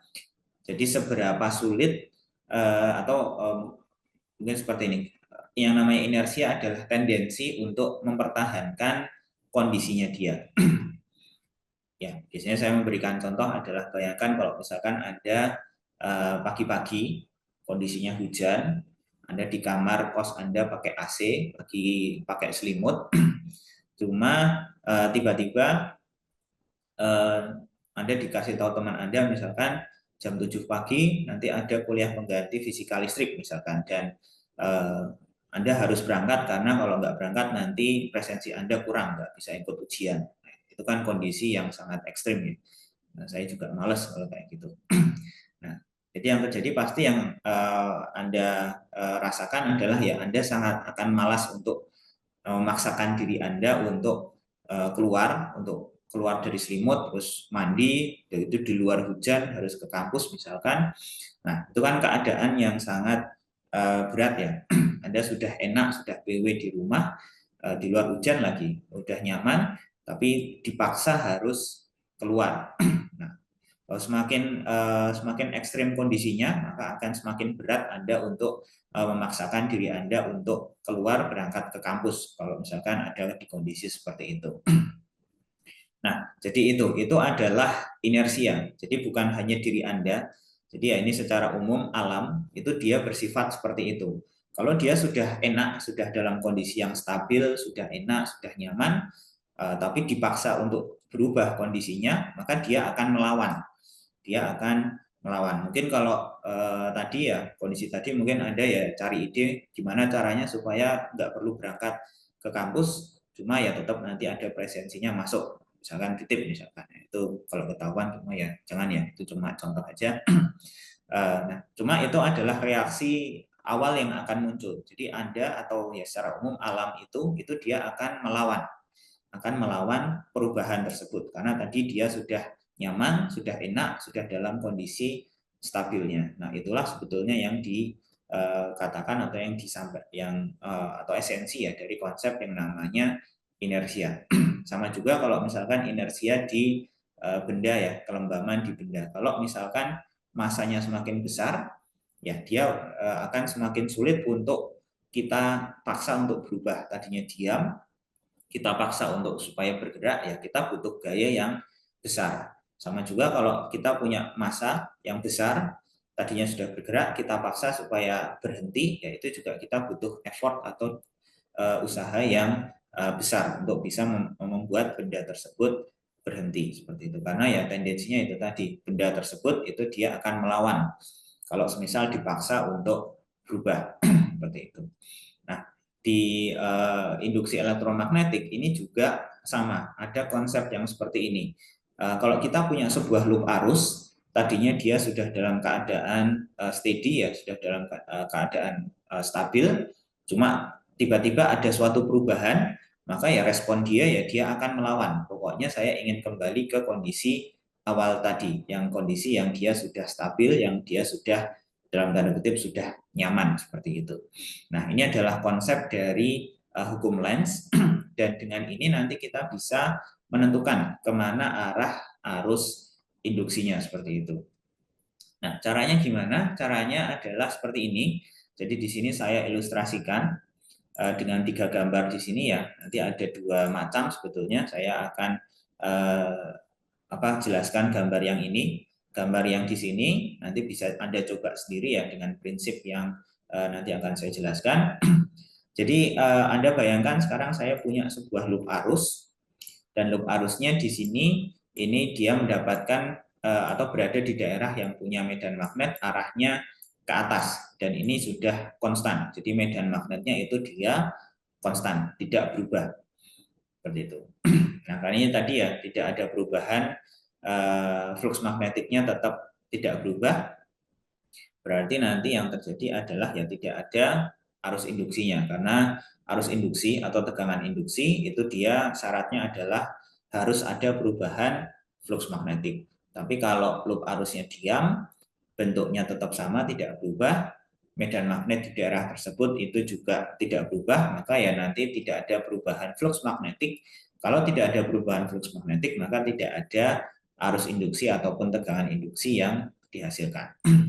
Nah, sekarang tapi masalahnya adalah tiba-tiba itu medan magnet yang tadinya sudah konstan seperti ini, itu kemudian nanti bertambah seperti itu. Jadi awalnya mungkin katakanlah saya beri angka saja ya. Awalnya itu medan magnetnya di sini itu besarnya adalah 1 Tesla ya, ini sangat besar sebetulnya. Tapi kemudian tiba-tiba dia berubah, tadinya 1 Tesla itu sekarang menjadi 1 Tesla plus ya berubahnya kecil aja, misalkan 1 mili Tesla. Ya, jadi ada perubahan, dan ini nanti dia bertambah kuat medan magnetnya. Nah, kemudian yang terjadi apa? Karena medan magnetnya bertambah kuat, maka nanti kalau kita menghitung flux magnetiknya, flux magnetik yang menembus daerah ini dia akan naik seperti itu. Nah, akibatnya apa? Ya, karena flux magnetiknya itu naik, nah tadi konsep inersianya itu masuk. Tadinya flux magnetiknya sudah nilainya konstan, tapi kemudian tiba-tiba naik. Nah, jadi tendensinya adalah loop arusnya ini tetap ingin mempertahankan supaya nanti flux magnetiknya itu nilainya tidak berubah seperti itu. Ya, di sini agak susah ternyata ya. Mungkin saya gambarkan aja di sini. Ini bagian ini tuh enak kalau offline, kalau online itu agak susah menjelaskannya. Jadi ini tadi adalah loop arusnya, dia ditembus oleh medan magnet yang arahnya keluar B, dan ini nanti nilainya awalnya sudah konstan ya, katakanlah luas permukaan dari loop arusnya adalah A. Jadi di kondisi ini flux magnetiknya itu sama dengan B dikalikan dengan A. Tapi kemudian tadi ya medan magnetnya itu berubah nilainya, bertambah besar. Tadinya di sini adalah B, sekarang B plus delta B. Delta B-nya misalkan 1 mili Tesla atau berapapun, sehingga sekarang flux magnetiknya itu nilainya menjadi B ditambah delta B dikalikan dengan A. Atau ini akan sama dengan B dikalikan A ditambah delta B dikalikan dengan A. Nah, jadi bisa kita lihat ada perubahan nilai flux magnetik, dan perubahannya ini nilainya positif ya, jadi bertambah besar. Nah, tendensinya adalah loop arus itu ya tadi ingin mempertahankan kondisi dia stabilnya. Kondisi awalnya seperti apa, dia ingin kembali ke posisi tersebut. Makanya dia akan melawan. Nah, cara melawannya seperti apa? Ya, karena di sini flux magnetiknya ini bertambah, maka nanti yang bisa dilakukan adalah supaya nanti flux magnetiknya itu kembali lagi ke kondisi awalnya seperti ini, maka yang bisa dilakukan adalah kita atau di dalam sini itu akan muncul medan magnet, dan ini sebagai medan magnet induksi ya, yang arahnya adalah berlawanan. Nah, jadi kalau ada medan magnet yang melawan di tengah di sini ya, tadi misalkan 1 Tesla per 1 mili Tesla ke atas, cuma kemudian ada medan magnet yang arahnya ke bawah yang besarnya juga 1 mili Tesla misalkan. Nah, maka kan nanti dia akan kembali ke kondisi awalnya. Nah, sehingga nanti bisa mempertahankan ya, bisa kembali ke kondisi awalnya di sini. Nah, nah B induksi ini, medan magnet induksi ini, inilah yang merupakan respon dari loop arusnya tersebut, supaya tadi ya, supaya dia bisa mempertahankan kondisi awalnya. Nah, bagaimana cara untuk membangkitkan medan magnet induksi ini? Nah, berarti di loop arusnya ini nanti akan muncul arus induksi. Nah, supaya arus induksinya itu, supaya medan magnet induksinya arahnya masuk seperti ini, maka nanti perlu ada arus induksi yang mengalir arahnya adalah counter clockwise. Nah, ini adalah arus induksinya. Nanti dia harus mengalir arahnya adalah counter clockwise. Maaf, clockwise seperti ini. Karena dia harus menghasilkan medan magnet induksi yang arahnya masuk ke dalam. Nah, sekarang mungkin sebelum nanti saya tutup ya, saya berikan sedikit summary. Sekarang kita akan perhatikan kalau semisal kondisinya sama, cuma medan magnetnya ini sekarang nilainya berkurang. Tadinya B menjadi B minus delta B. Nah, jadi kalau di kondisi yang ketiga ini nanti flux magnetiknya itu kan nilainya adalah B minus delta B dikalikan A. Yang artinya adalah B dikalikan A dikurangi ya delta B dikalikan dengan A, seperti itu. Jadi yang terjadi adalah yang tadinya nilainya B dikalikan A, sekarang nilainya menjadi berkurang. Jadi B dikurangi delta B plus A. Nah, jadi nilainya berkurang. Nah, supaya nanti bisa kembali lagi ke kondisi awalnya, ke nilai flux magnetik yang awalnya, maka ya cara yang bisa dilakukan adalah di sini dibangkitkan suatu medan magnet induksi yang arahnya sekarang searah dengan arah dari medan magnet yang tadinya bekerja di daerah tersebut. Nah, jadi karena di sini sekarang ada B minus delta B, kemudian ditambahkan kuat dengan adanya medan magnet induksi yang arahnya keluar juga. Makanya nanti ini medan magnetnya diharapkan bisa kembali ke kondisi awalnya, ke nilai awalnya, dan ini medan magnet induksi ini nanti dia akan dihasilkan dengan cara loop arusnya ini menghasilkan arus yang atau arus induksi yang arah putarannya adalah counter clockwise seperti itu. Nah, kira-kira seperti itu yang konsep dasar dari hukum Lenz. Jadi yang dilihat adalah nanti seperti ini. Jadi yang akan kita lihat itu adalah perubahan flux magnetiknya. Jadi nanti yang pertama kali kita lihat adalah perubahan flux magnetiknya. Ini apakah nanti dia flux magnetiknya itu bertambah besar, ataukah nanti dia flux magnetiknya itu semakin kecil nilainya. Itu yang pertama kali akan kita lihat. Nah, kalau nanti ternyata flux magnetiknya itu bertambah besar, maka nanti loop arusnya itu dia akan merespon ya, supaya nanti flux magnetiknya itu berkurang, itu dia menghasilkan medan magnet induksi itu yang berlawanan arah dengan arah medan magnet yang awalnya sudah bekerja di daerah tersebut. Ini berlawanan ya, supaya lebih lemah ya. Nanti medan magnetnya, kalau medan magnetnya sudah menjadi lebih lemah, maka flux magnetiknya nanti bisa diturunkan. Tapi kalau ternyata flux magnetiknya itu tadi berkurang, maka nanti medan magnet induksinya itu nanti dia akan dibangkitkan searah dengan arah medan magnet yang awalnya sudah bekerja. Supaya nanti menjadi lebih kuat, nah sehingga nanti nilai flux magnetiknya bisa dikembalikan, bisa dinaikkan lagi. Nah, dari sini kemudian nanti kita bisa menentukan arah dari arus induksinya seperti itu. Apakah nanti arah arus induksinya itu counter clockwise atau clockwise seperti itu. Nah, nanti bisa ditentukan dengan menggunakan aturan tangan kanan. Jadi yang penting yang perlu kita lihat adalah dua hal di sini. Flux magnetiknya itu seperti apa, apakah bertambah atau berkurang. Nah, kemudian dari sini nanti kita menentukan kemana arah medan magnet induksinya. Apakah harus berlawanan arah dengan arah medan magnet awalnya atau harus searah. Nah, kalau kita sudah bisa menentukan kemana arah medan magnet induksinya, kita nanti bisa menggunakan aturan tangan kanan untuk menentukan kemana arah dari arus induksinya seperti itu. Nah, ini adalah apa yang disebut sebagai hukum Lenz ya. Hukum Lenz di sini untuk menentukan kemana arah arus induksinya mengalir seperti itu. Ya, besok akan saya coba review lagi sedikit ya, karena ini bagian yang cukup penting sebetulnya cara untuk menentukan kemana arah arus induksinya.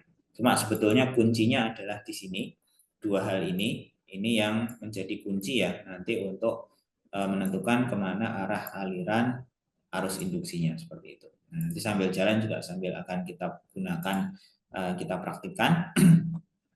Nanti bisa Anda perhatikan nanti ya di kasus yang kedua di sini nanti bisa Anda coba prinsip tadi. Kemudian benar nggak nanti Anda mendapatkan arah aliran arus induksi yang seperti yang digambarkan oleh gambar yang ada di slide ini seperti itu. Nah, jadi kira-kira seperti itu ya mengenai hukum Lenz. Mungkin ada yang mau ditanyakan dulu, silakan saya berikan kesempatan.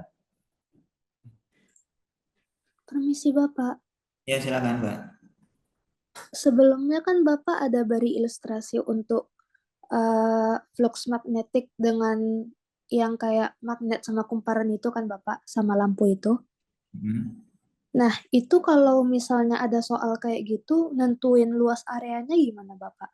Makasih Oh Bapak. ya, untuk luas areanya, ya. Nanti akan saya tunjukkan sambil nanti ada beberapa contoh. Cuma ya intinya adalah nanti kalau misalkan kumparannya bentuknya lingkaran, ya berarti ya luas lingkaran di sini itu berapa. Kalau nanti kumparannya bentuknya kotak atau persegi, nah berarti ya nanti luas perseginya itu berapa. Itu nanti yang bisa dilakukan ya untuk menentukan nanti berapa besar flux magnetiknya. Kemudian kalau kumparan itu biasanya dimodelkan sebagai lingkaran cincin seperti ini yang jumlahnya itu banyak. Jadi disusun berjejer. Nah, nanti itu juga akan nanti menambah nilai dari flux magnetiknya. Misalkan kalau cuma satu cincin seperti ini itu besar flux magnetiknya 1 Weber. Berarti kalau saya punya 10, berarti nanti ya totalnya ya dikalikan 10. Jadi total flux magnetiknya adalah 10 Weber misalkan seperti itu. Nah, kira-kira seperti itu. Cuma nanti akan saya ada beberapa contoh ya sambil latihan menghitung flux magnetiknya sampai nanti untuk menghitung berapa besar tegangan induksi maupun arus induksinya.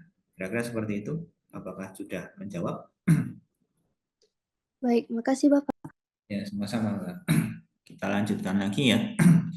Jadi di sini sekarang kita akan masuk ke contoh ya, contoh penggunaan tadi dua hukum tadi, hukum Faraday dengan hukum Lenz. Jadi ada dua di sini. Dan oh ya, ini tadi ya hukum Faraday dan hukum Lenz itu kalau dituliskan jadi satu persamaan, maka persamaannya adalah seperti ini. Ya, jadi hukum Lenz itu kalau di persamaan matematisnya sebenarnya ya agak lucu sih. Ya, penjelasannya panjang, prinsipnya cukup dalam. Cuma kalau dalam persamaannya ini biasanya adalah muncul tanda negatifnya saja. Seperti itu. Kalau tadi kan hukum Faraday yang turunannya ini, hukum Lenz itu sebetulnya ya cuma nambah tanda negatif di sini. Cuma ya kalau dijelaskan lebih dalam, kalau cuma sekedar dengan tanda negatif seperti ini di persamaan itu ya masih belum bisa menunjukkan masih sulit lah untuk dipahami. Karena ya memang tadi ya penjelasannya itu cukup panjang mengenai hukum Lenz karena itu tadi itu nanti yang akan menentukan kemana arah arus induksinya mengalir seperti itu. Nah, sekarang kita akan masuk ke contoh penggunaannya ya. Jadi kita akan coba nanti selalu kita lakukan dua hal dan ini terpisah ya mungkin saya sarankan seperti itu saja karena biasanya lebih mudah yang seperti ini daripada langsung satu step jadi satu persamaan tapi nanti kadang itu bisa kalau tidak hati-hati nanti bisa malah salah terutama arah arusnya nanti ternyata terbalik. Nah makanya di sini kita akan pisahkan. Ketika kita mengerjakan atau menganalisis suatu problem yang berhubungan dengan induksi elektromagnetik, itu selalu kita pisahkan jadi dua bagian. Jadi bagian pertama adalah kita menghitung besarnya saja, besar tegangan induksinya, besar arus induksinya, seperti itu. Jadi kita tidak peduli apakah nanti nilainya plus atau minus, pokoknya ya kita ambil nilai absolutnya saja. Nah, itu kita gunakan hukum Faraday. Nah, kalau ini sudah dapat nilainya berapa, nah baru nanti kita menentukan kemana arah arus induksinya. Nah, arah arus induksinya ini nanti kita gunakan hukum Lenz seperti itu. Jadi selalu kita pisahkan dua hal seperti ini ya, supaya nanti bisa lebih sederhana dibandingkan kalau digabung jadi satu. Itu mungkin ya lebih cepat, cuma kalau tidak hati-hati itu bisa salah, terutama nanti dalam menentukan arah arus induksinya. Saya juga sering salah, biasanya kalau saya gabung jadi satu malah hasilnya nggak benar, makanya saya pun biasanya ya kalau saya lakukan analisis yaitu saya pisahkan besarnya dulu, baru nanti terakhir saya tentukan arah arus induksinya ke arah mana, seperti itu. Nah, nanti akan ada dua bagian atau dua hal yang akan saya contohkan. Nanti yang pertama adalah yang ini. Kasusnya adalah ketika tadi kita punya konduktor yang bergerak di daerah yang punya medan magnetik, dan konduktornya ini yang berwarna abu-abu ini ditaruh ya atau diletakkan di atas sebuah rel, dan relnya ini juga terbuat dari konduktor. Jadi nanti bisa menghasilkan atau bisa menghantarkan arus. Ini kan kasus pertama yang akan kita lihat. Kemudian nanti yang kedua adalah di sini, ini yang tadi sudah di awal sudah saya jelaskan. Nanti kita akan lihat kalau menggunakan hukum Faraday dan hukum Lenz ini, apakah benar ataukah hasilnya itu masih akan sama seperti yang tadi di awal itu saya jelaskan dengan menggunakan konsep gaya magnetik seperti itu. Nah, kita akan melihat dua hal ini ya sebagai contoh. Nah, saya akan masuk ke kasus yang pertama dulu yang di sini ya. Nah, di sini ini kasusnya adalah saya punya sebuah rel tadi ya. Saya gambarkan dengan yang berwarna biru ya. Kemudian saya punya konduktor. Ini saya gambarkan dengan yang berwarna merah seperti ini. Dan ini berada di daerah yang punya medan magnet, dan medan magnetnya ini arahnya ke masuk ya kalau nggak salah ya. Ya, arahnya masuk. Jadi di sini semua ini di daerah sini semua ini arah medan magnetnya itu masuk ke dalam. Kemudian ini lebarnya adalah L seperti ini. Nah, kita ingin melihat nanti pertama adalah kita ingin menghitung tegangan induksinya dulu. Kemudian nanti yang kedua adalah arah arusnya itu kemana seperti itu. Nah, jadi ini nanti dia akan bergerak ke kanan dengan kecepatan V ya. Maka nanti kalau ini misalkan di kondisi awalnya seperti ini, maka nanti setelah beberapa saat karena konduktornya yang saya gambarkan berwarna merah ini sudah bergerak ke kanan, maka nanti dia posisinya sudah berada di sebelah kanan sini ya. Nah, jadi kalau kita lihat daerah yang sebelah kiri yang dibatasi ya oleh garis berwarna biru dengan garis berwarna merah, ini nanti dia menjadi lebih luas seperti itu. Ini V-nya, V-nya ke kanan, maka nanti yang di daerah sini, ini dia menjadi lebih luas seperti itu. Nah, yang disebut sebagai loop arus ini adalah ya ini daerah yang dibatasi oleh tempat arus bisa mengalir. Nah, arusnya kan bisa mengalir kan ya seperti ini ya, melewati yang garis batas yang berwarna biru, kemudian nanti melewati konduktor yang berwarna merah. Jadi di sini ini adalah yang disebut sebagai loop arusnya. Jadi kalau kita ingin menghitung flux magnetiknya, berarti yang perlu kita hitung adalah luas area di sini itu berapa. Ini kan adalah area loop arusnya ya yang di sebelah sini. Nah, itu kita perlu menghitung berapa sih luas areanya. Nah, ini bisa kita misalkan dari sini ke sini, ini panjangnya atau lebarnya adalah X. Nah, jadi kalau dengan seperti ini kita nanti bisa menghitung luas loop areanya. Jadi kita bisa menghitung dulu pertama flux magnetiknya itu kan B dikalikan dengan A ya. Ini karena sudah saling tegak lurus ya antara permukaan loop dengan medan magnetnya, jadi langsung bisa dikalikan saja.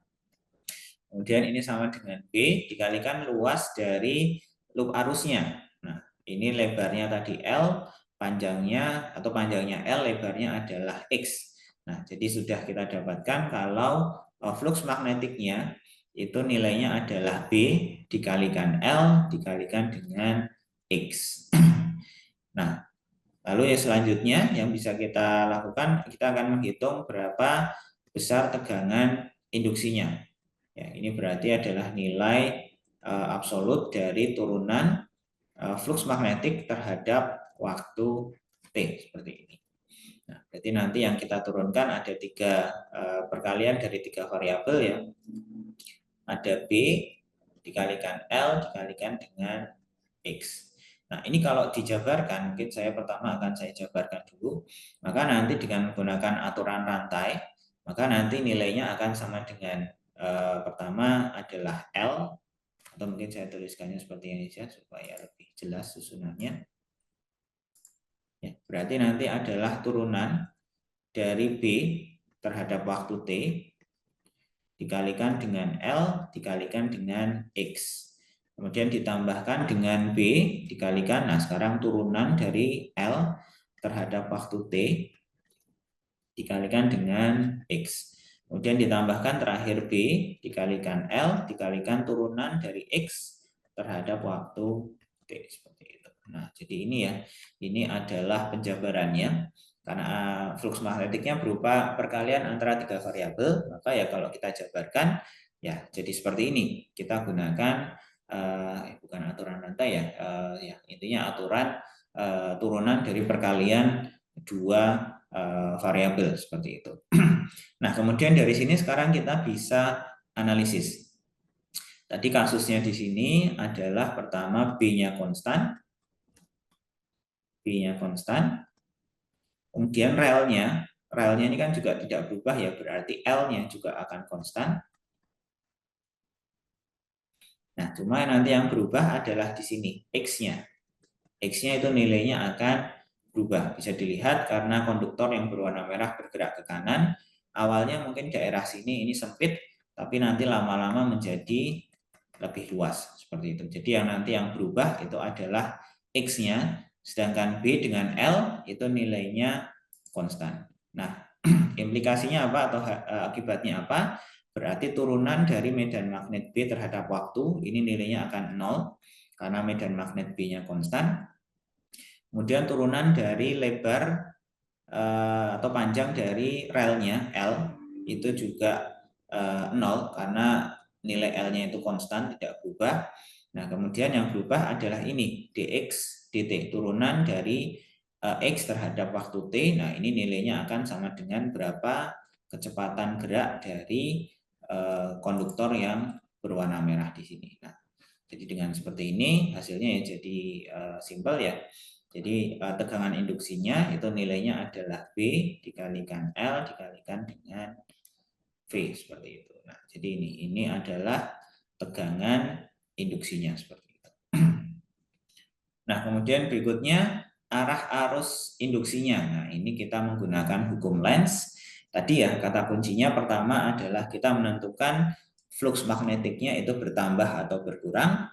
Kalau bertambah berarti nanti medan magnet induksinya itu akan melawan, tapi kalau flux magnetiknya berkurang maka medan magnet induksinya itu akan searah, akan memperkuat supaya tadi ya, supaya kembali ke kondisi awalnya. Nah, kalau kita sudah tahu arah dari medan magnet induksinya, kita nanti bisa menentukan kemana arah arus induksinya seperti itu. Nah, sekarang bisa kita lihat di sini flux magnetiknya. Itu tadi B dikalikan L dikalikan dengan X seperti ini. B-nya konstan, L-nya konstan, yang berubah adalah X-nya. Nah, ini karena konduktor yang berwarna merah ini bergerak ke kanan, jadi X-nya, nilai X-nya itu awalnya kecil, lama-lama nanti tambah besar seperti itu. Nah, jadi dari sini bisa kita simpulkan ya, karena konduktornya bergerak ke kanan, Ya, karena V-nya ke kanan, maka nilai X-nya itu akan bertambah. Karena X-nya bertambah, maka akibatnya delta flux magnetiknya itu akan positif. Atau flux magnetiknya itu dia bertambah seperti itu. Ini saya tuliskannya seperti ini aja. Flux magnetiknya nanti dia akan bertambah. Flux magnetik ini bertambah seperti ini ya. Nah, kemudian karena ini flux magnetiknya bertambah, maka nanti implikasinya adalah medan magnet induksi itu dia harus melawan atau akan berlawanan arah. Jadi kata kuncinya adalah melawan. Jadi karena tadi di sini ya di gambar ini medan magnet awalnya itu arahnya adalah masuk ke dalam. Nah, karena medan magnet induksinya ini dia harus melawan, maka nanti medan magnet induksinya itu arahnya adalah keluar seperti itu. Ya, karena tadi ya medan magnet induksinya itu harus berlawanan arah dengan arah medan magnet yang ada di daerah tersebut. Karena flux magnetiknya bertambah. Tapi kalau flux magnetiknya berkurang, maka nanti medan magnet induksinya akan searah. Nah, karena di sini medan magnet induksinya arahnya keluar, kita sudah tahu, berarti nanti arah aliran arus induksinya itu adalah counter clockwise seperti ini. Nah, ini adalah arah dari aliran arus induksinya seperti itu. Sama enggak ya dengan yang digambar? Oke, sudah sama ya. Jadi nanti arah aliran arus induksinya itu adalah counter clockwise seperti ini. Nah, kira-kira seperti itu satu contohnya. Jadi pertama dihitung dulu tegangan induksinya, yaitu pure kita tidak peduli tandanya plus minus, pokoknya diambil nilai positifnya aja. Kemudian nanti kalau sudah dapat hasilnya, maka baru kita kita gunakan hukum Lenz untuk menentukan arah aliran arus induksinya. Nah, stepnya kayak tadi, pertama dilihat flux magnetiknya, apakah flux magnetiknya bertambah atau berkurang. Kalau bertambah, berarti nanti medan magnet induksinya itu dia akan melawan. Tapi kalau berkurang, maka medan magnet induksinya akan memperkuat, akan searah. Nah, kalau sudah seperti itu, nanti kita bisa menentukan kemana arah aliran arus induksinya. Seperti itu.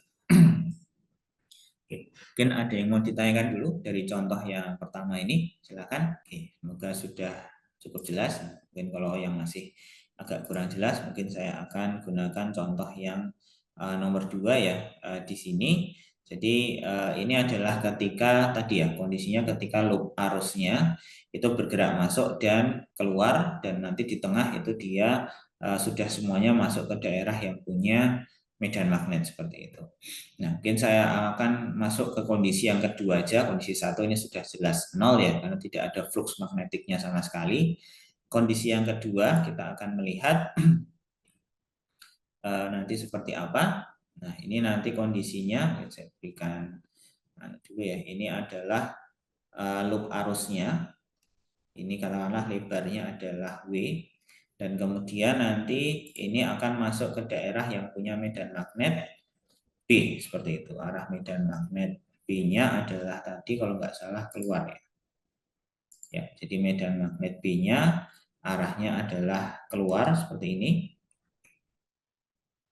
Dan kemudian di sini bisa kita lihat daerah yang berpotongan ya antara loop arus dengan daerah yang punya medan magnet itu adalah nanti di daerah sini seperti itu. Nah, jadi nanti ketika kita nanti menghitung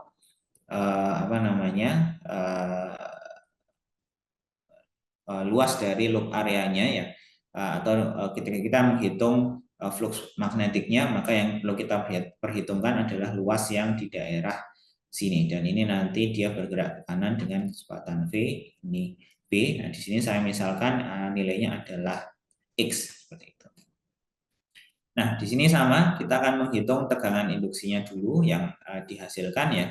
Maka nanti pertama kita menghitung dulu flux magnetiknya, itu ya sama dengan B dikalikan A ya, karena ini juga sudah saling tegak lurus ya, saling perpendikular, sudah aman. Kemudian nilainya B dikalikan luas permukaannya, luas permukaan daerah sini Ini nanti lebarnya adalah W, panjangnya adalah X. Atas bawahnya W, kanan kirinya adalah X. Jadi B dikalikan W dikalikan dengan X. Dengan W kali X itu adalah luas area yang ditembus oleh medan magnet. Jadi yang kita perhatikan adalah seberapa luas atau luas area yang terkena ya, atau yang berada di daerah yang punya medan magnet. Yang tidak berada di daerah yang punya medan magnet itu kita abaikan. Nah, kalau sudah, sekarang kita menghitung tegangan induksinya dengan menggunakan hukum Faraday ya, seperti ini. Nah, berarti sama, berarti ini adalah turunan dari ya flux magnetiknya, nilainya B dikalikan W dikalikan dengan X, seperti itu. Nah, ini tidak akan saya jabarkan lagi seperti tadi, cuma nanti ini kondisinya akan sama ya, B-nya konstan, medan magnetnya B konstan, W-nya juga konstan, ukuran loop areanya ya, atau lebar loop areanya W konstan, yang berubah nanti akan adalah X, dan perubahan dari X terhadap waktu T itu adalah tadi kecepatannya. Maka nanti hasil akhirnya itu adalah B dikalikan W dikalikan dengan V, seperti itu. Nah, ini adalah nanti tegangan induksi yang akan dihasilkan di sini atau yang dirasakan oleh loop area-nya tersebut. Nah, sekarang pertanyaan berikutnya, kemana nanti arah arus induksinya itu akan mengalir, seperti itu. Nah, di sini kita bisa menentukan sama ya caranya seperti tadi. Di daerah sini tadi ada medan magnet arahnya keluar, B-nya keluar. Kemudian kita lihat dari sisi flux magnetiknya, itu nanti X-nya itu dia akan bertambah besar ya. X-nya akan bertambah besar, berarti nanti daerah sini itu lama-lama akan semakin luas. Jadi yang terjadi apa? Jadi yang terjadi adalah karena tadi ya sama, V-nya ke kanan, V-nya ke kanan gerakannya ya, maka nanti X-nya itu dia akan bertambah besar. Kalau X-nya bertambah besar, berarti flux magnetiknya itu dia akan bertambah besar. Kalau flux magnetiknya bertambah besar, artinya adalah medan magnet induksinya itu dia harus melawan, seperti itu. Melawan.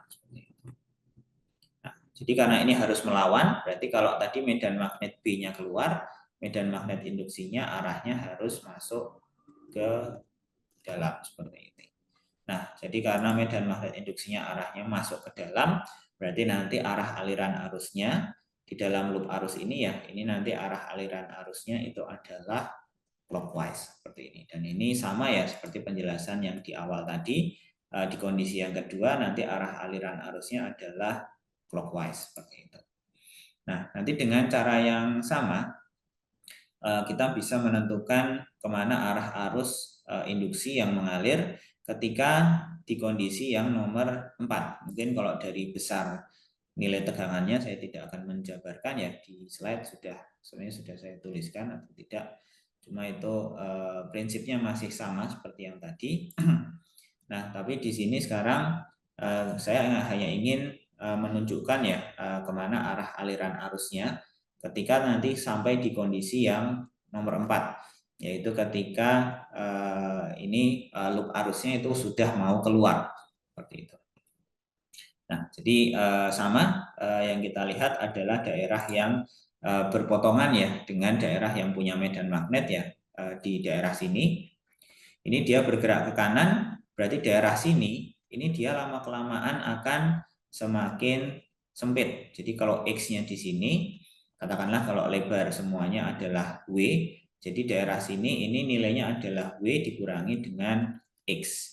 Jadi karena V-nya ke kanan, V ke kanan, seperti ini, maka nanti yang terjadi adalah X-nya itu akan semakin besar. Tapi karena X-nya semakin besar, maka W minus X-nya itu nilainya akan semakin kecil. Nah, padahal yang kita perhitungkan untuk menghitung medan flux magnetik itu ya yang di daerah sini, yaitu daerah yang lebarnya adalah W per X. Maka nanti di sini itu flux magnetiknya akan turun. Kalau flux magnetiknya turun, maka nanti yang terjadi adalah medan magnet induksinya itu dia harus searah atau harus memperkuat medan magnet yang ada di daerah tersebut. Nah, jadi karena tadi medan magnet awalnya ini arahnya adalah keluar seperti ini, B-nya, ya. Tapi sekarang ini harus diberikan juga tambahan medan magnet induksinya ini juga harus searah. Jadi harus sama-sama keluar. Jadi kalau arus medan magnet induksinya harus keluar, maka nanti arah aliran arusnya itu adalah counter clockwise seperti itu. Nah, jadi kira-kira seperti ini. Ini adalah step by step-nya cara untuk menentukan arah aliran arus induksi dan juga tegangan induksi ya untuk dua kasus di sini. Seperti itu. Jadi kalau tadi hukum Lenz itu pokoknya tadi dilihat flux magnetiknya itu gimana, apakah bertambah atau berkurang. Baru dari situ kita bisa menentukan kemana arah dari medan magnet induksinya seperti itu. Di sini ada penurunannya. Nah, di sini untuk kasus yang nomor 4 ya, kondisi nomor 4 nanti didapatkan hasil akhir tegangannya juga B dikalikan W kalikan dengan V. Jadi besar tegangan induksinya sama, cuma nanti arah aliran arusnya yang berbeda, berlawanan arah antara kondisi 2 dengan kondisi 3. Nah, mungkin yang menarik adalah yang di kondisi yang nomor 3 di sini ketika semua bagian dari loop tersebut itu terkena daerah yang punya medan magnet, maka nanti flux magnetiknya itu nilainya akan konstan. Seperti itu. Karena ya di daerah sini semua, karena semuanya ya sudah di dalam semua, ya sudah flux magnetiknya dia tidak akan berubah, tidak akan bertambah, tidak akan berkurang. Makanya nanti tegangan induksinya akan bernilai 0 untuk kasus nomor 3 dan akibatnya arus induksinya juga akan bernilai 0 seperti itu. Nah, jadi kira-kira seperti ini ya. Aplikasi dari hukum Faraday-Lenz untuk menentukan tegangan induksinya berapa, kemudian untuk menentukan kemana nanti arah aliran arus induksinya seperti itu. Oke, mungkin sampai di sini. Apakah ada yang mau ditanyakan dulu? Silahkan. Kalau tidak ada, sekarang akan saya lanjutkan ya. Saya akan lanjutkan ke ke kasus yang nanti kita akan melihat bahwa ternyata ketika ada arus induksi yang mengalir, ternyata ini bukan hanya arus induksi saja yang muncul, tetapi akan muncul adanya gaya magnetik, dan gaya magnetik inilah yang disebut sebagai reaction force. Jadi reaction force atau gaya reaksi ini dia tadi bereaksi ya untuk menahan supaya nanti ya sama seperti tadi, supaya sistemnya itu kembali ke kondisi awalnya, kondisi stabilnya seperti itu. Nah, ini nanti yang disebut sebagai reaction force atau gaya reaksi seperti itu. Nah, nanti kecenderungannya nanti bisa kita lihat dia juga akan mencoba untuk melawan terjadinya perubahan di dalam sistem tersebut. Ya, jadi di sini saya akan gunakan contoh yang tadi ya, contoh kasus yang tadi, yaitu ketika ada sebuah tadi konduktor diletakkan di atas rel, kemudian nanti digerakkan, dan digerakkannya ini di daerah yang punya medan magnet arahnya keluar seperti itu. Jadi ini saya gambarkan sekali lagi. Ini adalah relnya, kemudian di sini ini adalah konduktornya, medan magnetnya arahnya adalah keluar, ya X masuk ke dalam ya B, dan kemudian nanti kita ingin melihat kemana arah arusnya dulu pertama. Jadi arah arusnya itu adalah nanti ya tadi sudah sudah saya jelaskan, mungkin sedikit saja review. Jadinya nanti di sini luas daerah sini ini akan bertambah ya. Jadi untuk kasus ini karena ini nanti dia bergeraknya ke kanan, maka nanti flux magnetiknya itu dia akan bertambah. Jadi karena flux magnetiknya bertambah, maka medan magnet induksinya itu harus melawan. medan magnet induksinya itu harus melawan. Jadi kalau B-nya tadinya masuk ke dalam, jadi nanti medan magnet induksinya itu arahnya adalah keluar seperti ini. Dan akibatnya nanti karena medan magnet induksi keluar, maka arusnya itu dia akan mengalirnya adalah counter clockwise seperti ini. Nah, nanti kita akan melihat arus yang mengalir di konduktor yang berwarna merah di sini. Jadi nanti kesimpulannya arusnya I-nya, I-in itu arahnya adalah counter clockwise seperti itu.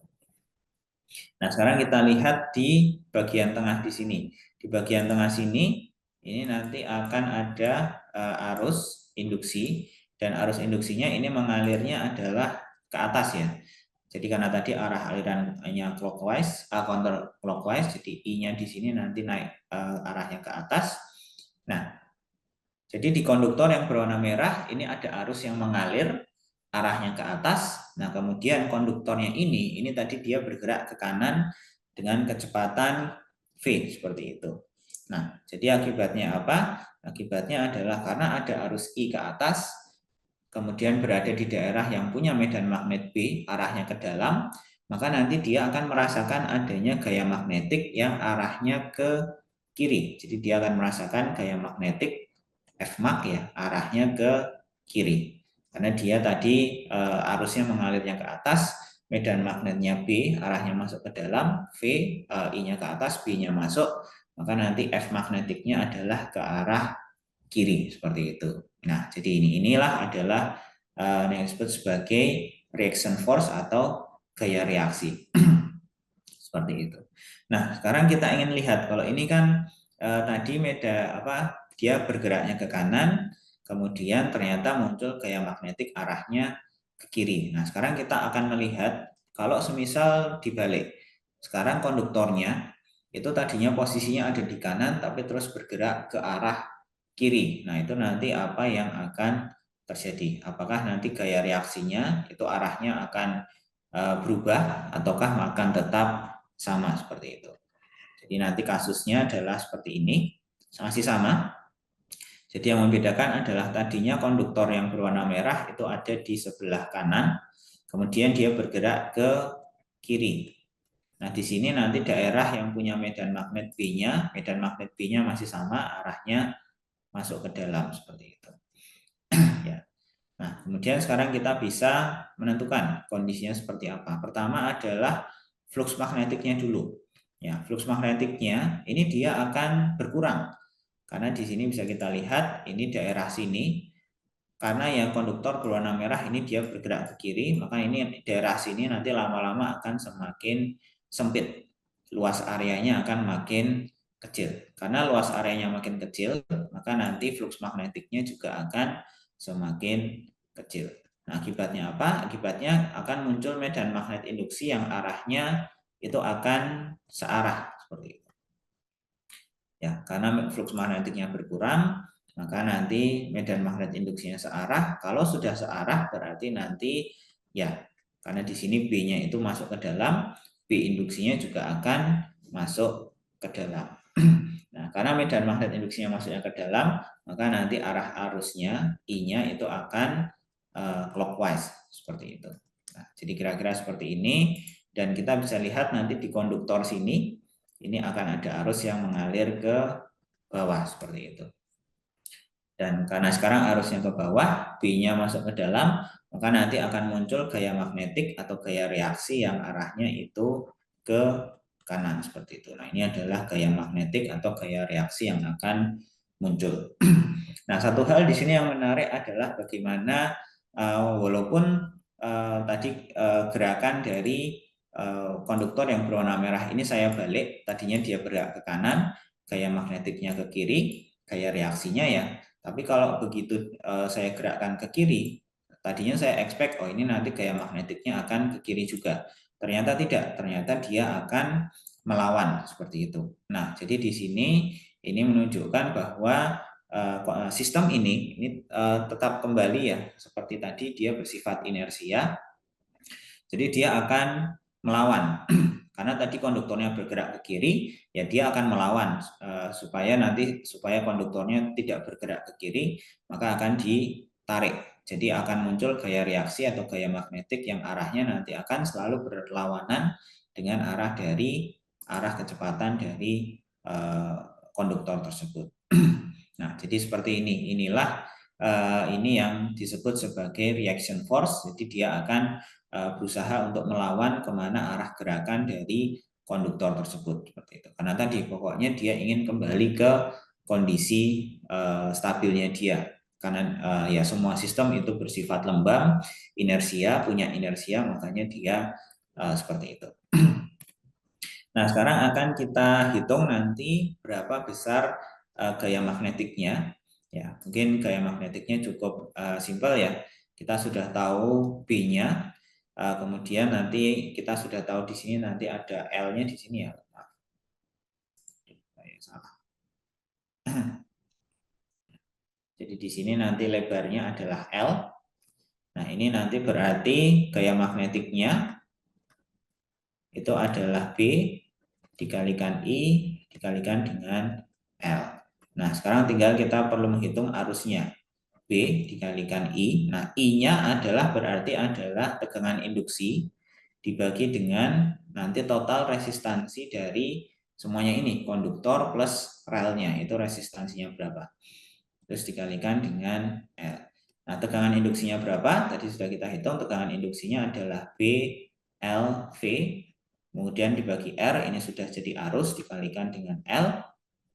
Jadi nanti gaya magnetiknya, Fmag, itu dia nilainya akan sama dengan B kuadrat L kuadrat V dibagi dengan R, seperti itu. Nah, jadi ini adalah gaya magnetiknya. Nah, kalau semisal saya ingin ini supaya nanti bergerak dengan kecepatan yang konstan. Nah, berarti ya cara yang harus saya lakukan adalah saya memberikan gaya tarik F pull. Yang F pull-nya ini nilainya harus sama dengan F max seperti itu. Ya. Jadi ini adalah F pull itu harus sama dengan F max. Nah, ini digunakan supaya nanti kecepatan geraknya V-nya itu konstan seperti itu. Karena kalau tidak diberi bantuan gaya eksternal, ya nanti dia lama-lama akan berhenti karena ada gaya tarik Fmax tadi seperti itu. Nah, sekarang saya ingin menghitung ya dayanya, daya yang atau energi yang diberikan kepada sistem. Jadi daya saya sebut sebagai P pull. Ini adalah daya yang diberikan akibat tadi kita memberikan gaya sebesar F pull ya. Dan ini kalau kita menghitung dayanya berarti dikalikan dengan berapa kecepatan. Nah, ini yang disebut sebagai daya mekanisnya seperti itu. Ini yang disebut sebagai daya mekanis. Daya mekanis. Kalau di daya listrik itu kan P sama dengan V kalikan I. Tapi kalau sistemnya mekanis itu daya mekanis itu adalah F gaya dikalikan dengan kecepatannya. Nah, definisinya sama. Daya di sini adalah berapa besar energi yang diberikan atau yang hilang dalam atau persatuan waktunya. Nah, jadi dari sini kita bisa menghitung ya. Ternyata ketika kita memberikan gaya sebesar F pull di sini dan F pull-nya itu sama dengan F max ya. Ini F pull-nya sama supaya supaya V-nya konstan. Berarti nanti akan ada dayanya sebesar B dikali D kuadrat L kuadrat V dibagi R. Ini adalah F pull-nya dikalikan dengan V. Jadi ini adalah P pull-nya. Itu adalah B L V kuadrat dibagi dengan R. Nah, ini adalah daya atau energi per satuan waktu yang kita berikan kepada sistem tersebut. Nah, di sini bisa kita lihat, jadi ternyata dengan kita memberikan gaya F pull di sini, maka yang terjadi adalah kita memberikan atau kita memasukkan energi ke dalam sistem. Jadi ini adalah energi yang masuk ke dalam sistem. Jadi memasukkan energi ke dalam sistem.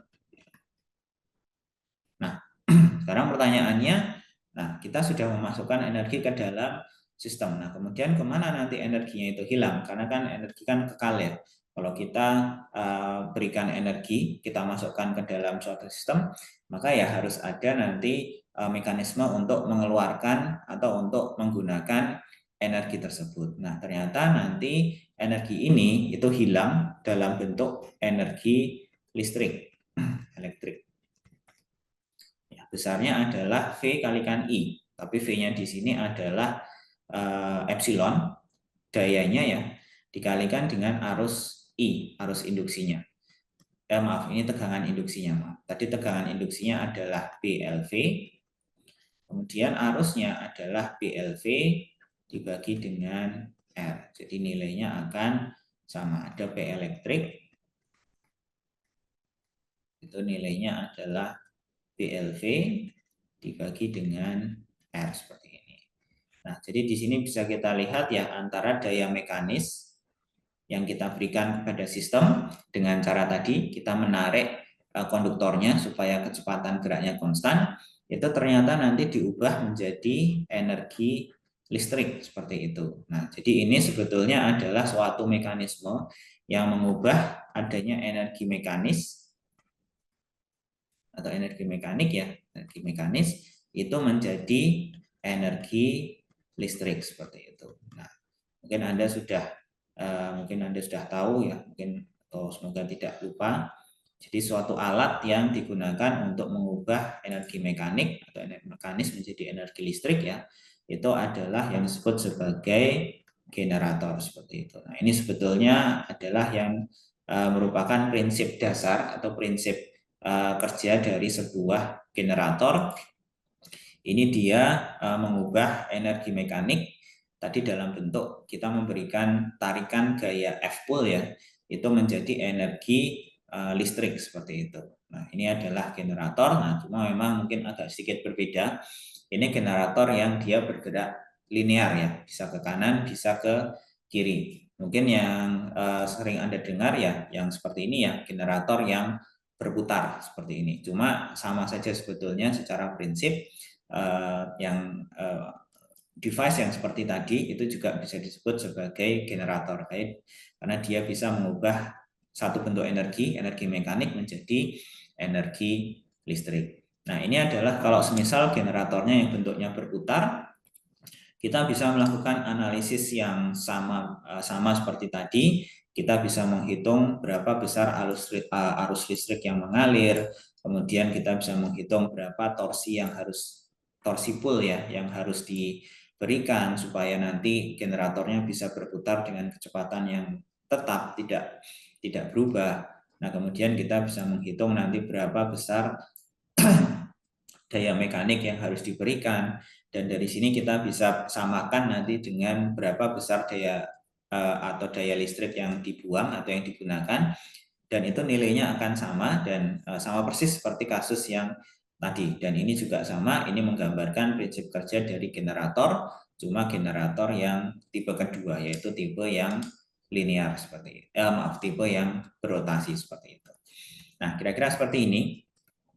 Ini adalah gambaran dasar, konsep paling dasar dari apa yang disebut sebagai generator, bagaimana step by step-nya suatu generator itu bisa menghasilkan tadi energi listrik dengan cara mengubah energi mekanik atau daya mekanik yang dimasukkan ke dalam sistem tersebut.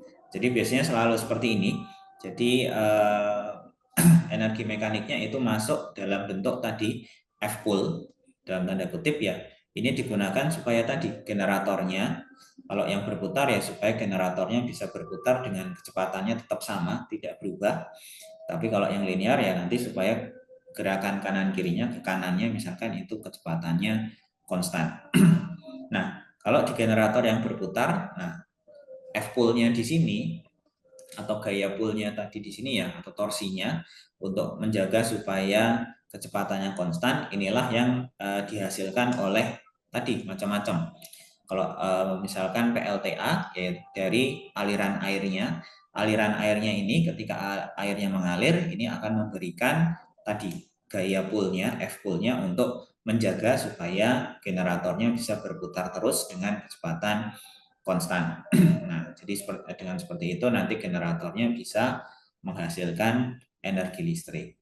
Nah, F-pool-nya ini dapatnya dari mana? Ya tadi, karena adanya perubahan energi potensial ya, air biasanya posisinya dari atas dialirkan ke bawah. Nah, ini kan nanti ada perubahan energi potensial. Kalau misalkan nanti untuk tenaga uap, nah itu nanti dari tekanan uapnya. Itu yang nanti akan digunakan untuk memberikan F-pool di sini sehingga nanti bisa menjaga supaya generatornya itu tetap berputar dengan kecepatan konstan.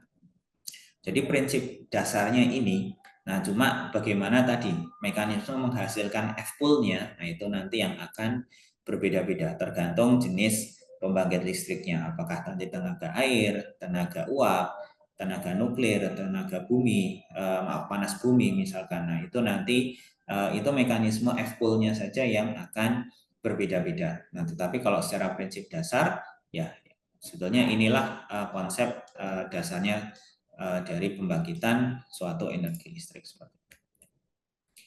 Mungkin ada yang mau ditanyakan dulu sampai di sini, monggo.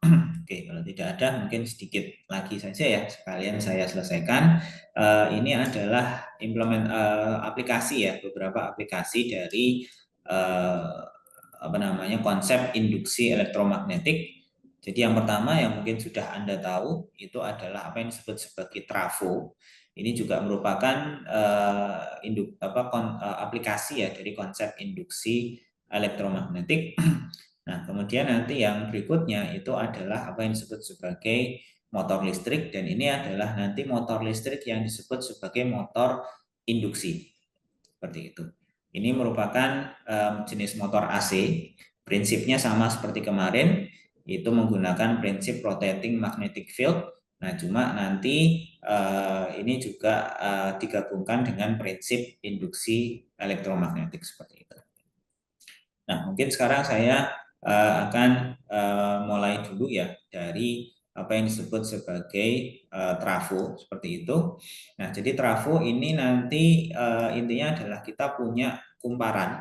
Ada dua kumparan, komponen kumparan primer dan kumparan sekunder seperti itu.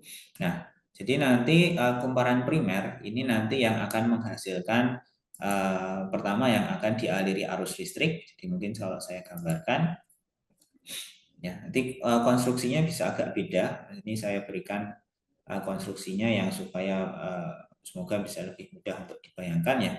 Tapi konstruksi aslinya sebetulnya biasanya tidak seperti ini. Jadi ada kumparan primer yang berwarna biru, kemudian saya punya kumparan sekunder seperti ini. Nah, seperti ini. Yang berwarna merah seperti ini. Nah, kemudian yang kumparan primer yang berwarna biru di sini, ini nanti dia akan dialiri tegangan V1, sehingga akan muncul arus listrik I. Nah, kalau sudah muncul arus listrik, maka nanti kumparan yang berwarna biru ini dia akan menghasilkan medan magnet seperti itu. Nah, ini adalah medan magnetnya. Dan medan magnetnya ini dia akan menghasilkan flux ya, karena menembus kumparan yang berwarna merah ya, karena ya ini dua ini hanya ditumpuk seperti ini. Katakanlah yang bawah adalah kumparan primer, yang atas kumparan sekundernya. Yang primer ini menghasilkan medan magnet, saya gambarkan dengan pulpen yang warna hitam ini ya. Dan ini menembus tadi kumparan sekunder yang ada di atasnya. Jadi nanti di kumparan sekunder itu nanti akan muncul flux magnetik. Ya, di sini akan muncul ada flux magnetik. Nah, flux magnetiknya ini nanti nilainya akan kalau semisal nanti arah tegangannya itu nilainya berubah atau arah I-nya ya, arus yang mengalir di kumparan primer itu berubah, maka nanti dia akan merubah flux magnetiknya, makanya nanti di terminal sekunder itu akan dihasilkan tegangan induksi seperti itu. Kira-kira seperti itu gambarannya. Nah, ini detailnya seperti ini. Jadi pertama kita bisa menghitung besar flux magnetiknya yang mengalir atau yang dihasilkan ya. Itu pertama adalah kita menghitung dulu besar medan magnet B-nya yang dihasilkan oleh kumparan primer yang sebelah kiri.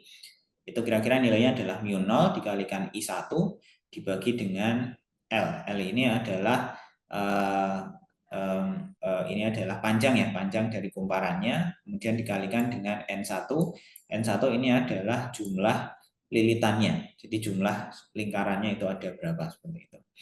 Nah, kemudian ini nanti dikalikan dengan luas permukaannya. Jadi luas permukaan satu lilitan di kumparan sekunder adalah A.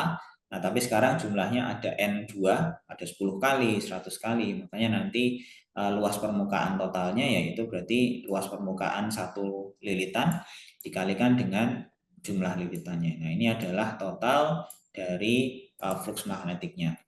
Nah, kita bisa menghitung nanti total flux magnetiknya, dan ini kalau kita ingin menghitung tegangan induksinya, berarti nanti kita bisa menghitung turunan dari flux magnetik tadi terhadap waktu T. Dan nanti kalau diturunkan, itu nanti yang bisa berubah itu hanya arus I1-nya saja. Mu 0 konstan, A-nya konstan, N1, N2-nya konstan, L-nya juga konstan. Karena ini semua tergantung pada konstruksi dari trafonya. Jadi nanti yang berubah hanya arus I1-nya saja, turunan dari I1 terhadap waktu T.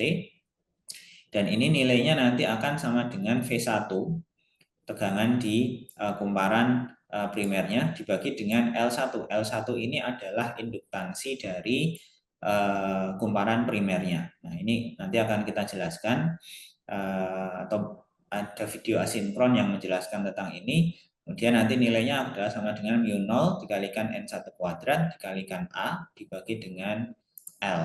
Nah, sehingga nanti bisa dituliskan atau didapatkan hasil kalau hubungan antara tegangan input V1 dengan V2 adalah seperti ini. V2 itu akan sama dengan N2 dibagi dengan N1 dikalikan dengan V1. Nah, jadi dari sini bisa kita lihat, kita bisa mengatur kalau semisal N2-nya itu lebih besar dari N1, maka nanti ini V2 akan lebih besar dari V1. Tapi kalau N2-nya, jumlah lilitan sekundernya itu kurang dari N1, jumlah lilitan primer, maka tegangan V1-nya yang akan lebih besar seperti itu.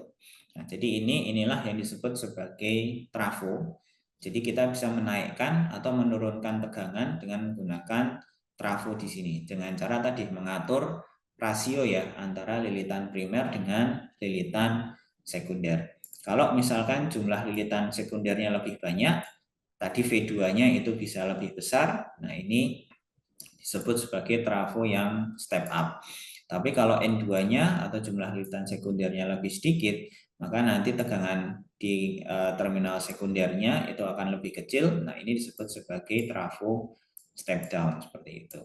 Nah, ini yang istilah yang sering digunakan ya, trafo step up dan trafo step down. Dan trafo ini digunakan ya dalam dalam transmisi dan distribusi tenaga listrik dari pembangkit sampai nanti di rumah Anda seperti itu. Karena nanti ada level-level tegangan yang berbeda ya. Jadi di sini contohnya kalau di pembangkit itu tegangannya ya hanya maksimal misalkan 24 kV. Kemudian kalau di saluran transmisi itu bisa sampai 500 kV. Nah, jadi yang di sini ini adalah menara sutet yang mungkin istilahnya lebih lebih terkenal namanya adalah sutet. Kalau misalkan Anda belum pernah lihat ya, coba Anda ke Jalan Kaliurang sekitar KM 7 atau KM 8, itu Anda bisa melihat ada beberapa menara sutet ya di sana. Nah, ini nanti tegangannya itu adalah bisa sampai 500 kV. Padahal tegangan di pembangkit itu 24 kV. Nah, jadi ini membutuhkan satu trafo step up supaya nanti tegangannya bisa sampai 500 kV. Nah, tapi nanti kalau ini sudah dekat dengan daerah perumahan, maka nanti ini tegangannya akan diturunkan lagi. Tadinya 500 kV, turun menjadi misalkan 20 kV. Nah, ini juga menggunakan trafo, tapi sekarang trafo yang step down, karena tegangan inputnya lebih tinggi dari tegangan outputnya. Nanti kemudian baru dialirkan ke perumahan atau ke bisnis. Kemudian nanti kalau misalkan yang paling dekat dengan rumah Anda itu biasanya ada namanya trafo distribusi, itu nanti digunakan untuk menurunkan dari 20 kV sampai ke ya tegangan rumah ya sekitar 300, biasanya 220 volt seperti itu. Nah, itu nanti ada trafo step up dan step down seperti ini. Nah, jadi kira-kira seperti ini. Ini yang salah satu aplikasi ya dari hukum Faraday Lens, tegangan induksi elektromagnetik untuk trafo. Nah, yang kedua itu adalah motor yang disebut sebagai motor induksi. Jadi motor induksi ini adalah dia prinsipnya menggunakan prinsip induksi elektromagnetik untuk menghasilkan atau untuk membentuk suatu dipol magnetik. Jadi dalam suatu motor induksi itu loop arusnya itu ya bentuknya hanya loop arus saja seperti ini, tidak dihubungkan dengan sumber tegangan apapun. Tapi kemudian nanti ini akan berada di daerah yang punya medan magnet B, dan medan magnet B-nya ini dia akan berputar atau akan berotasi ya, konsep yang kemarin ya, rotating magnetic field. Nah, akibatnya apa? Akibatnya adalah nanti di dalam sini, di loop arusnya ini yang tadinya tidak punya sumber tegangan apapun, dia akan dihasilkan arus induksi akibat adanya medan magnet B yang berputar tadi. Nah, kemudian dari sini ini nanti kemudian bisa menghasilkan torsi ya. Kalau sudah ada arus yang mengalir di sebuah loop arus, maka ini berubah menjadi sebuah dipol magnetik, dan dipol magnetik ini nanti sifatnya akan sama seperti kemarin, dia akan mencoba mengikuti kemana arah putaran atau kemana arah medan magnetnya tersebut. Kalau medan magnetnya ke atas ya dia akan mencoba untuk berputar sampai nanti momen dipol magnetiknya juga arahnya ke atas. Kalau medan magnetnya berputar ke kiri bawah, nanti dipol magnetnya juga akan berputar sampai arah momen dipolnya itu searah dengan arah medan magnetnya seperti itu. Nah, jadi ini adalah jenis motor yang kedua, motor induksi. Jadi loop arusnya di sini itu tidak terhubung dengan sumber tegangan apapun, tapi nanti ini akan muncul arus induksi karena adanya perubahan arah dari vektor medan magnetnya. Nah, di sini ada penurunan detailnya, cuma saya tidak akan menunjukkan ya seperti apa. Nah, ini adalah aplikasinya. Aplikasinya itu banyak sekali, dan ini semua di rumah Anda. Itu alat-alat di rumah Anda itu mungkin hampir semua itu menggunakan prinsip yang disebut sebagai tadi motor induksi. Jadi kipas angin, pompa air, AC, dan kalau ada kulkas kompresornya itu semua menggunakan motor yang disebut sebagai motor induksi seperti itu. Ya, jadi konstruksinya itu sederhana karena ya tadi ya kita tidak perlu sumber tegangan khusus untuk mengalirkan arus di dalam loop arus tadi, cukup dengan menggunakan prinsip induksi. Nanti di dalam loop arusnya itu akan muncul arus induksi sendiri ya, tidak perlu kita dengan sengaja memberikan arus supaya mengalir di dalam loop arusnya tersebut. Nah, jadi kira-kira seperti ini beberapa aplikasinya dari induksi elektromagnetik ya. Dan tadi itu adalah ya dari awal dari konsepnya, hukum Faraday, hukum Lenz sampai ke aplikasinya. Saya cukupkan ya, sekian untuk kuliah pada ya sudah siang hari ini ya. Semoga apa yang saya sampaikan bisa bermanfaat. Insya Allah nanti kita bertemu lagi hari Kamis besok ya, tanggal 22, kuliahnya offline di kelas seperti biasa. Oke, mungkin sekian. Terima kasih banyak atas perhatian Anda. Saya tutup. Assalamualaikum warahmatullahi wabarakatuh.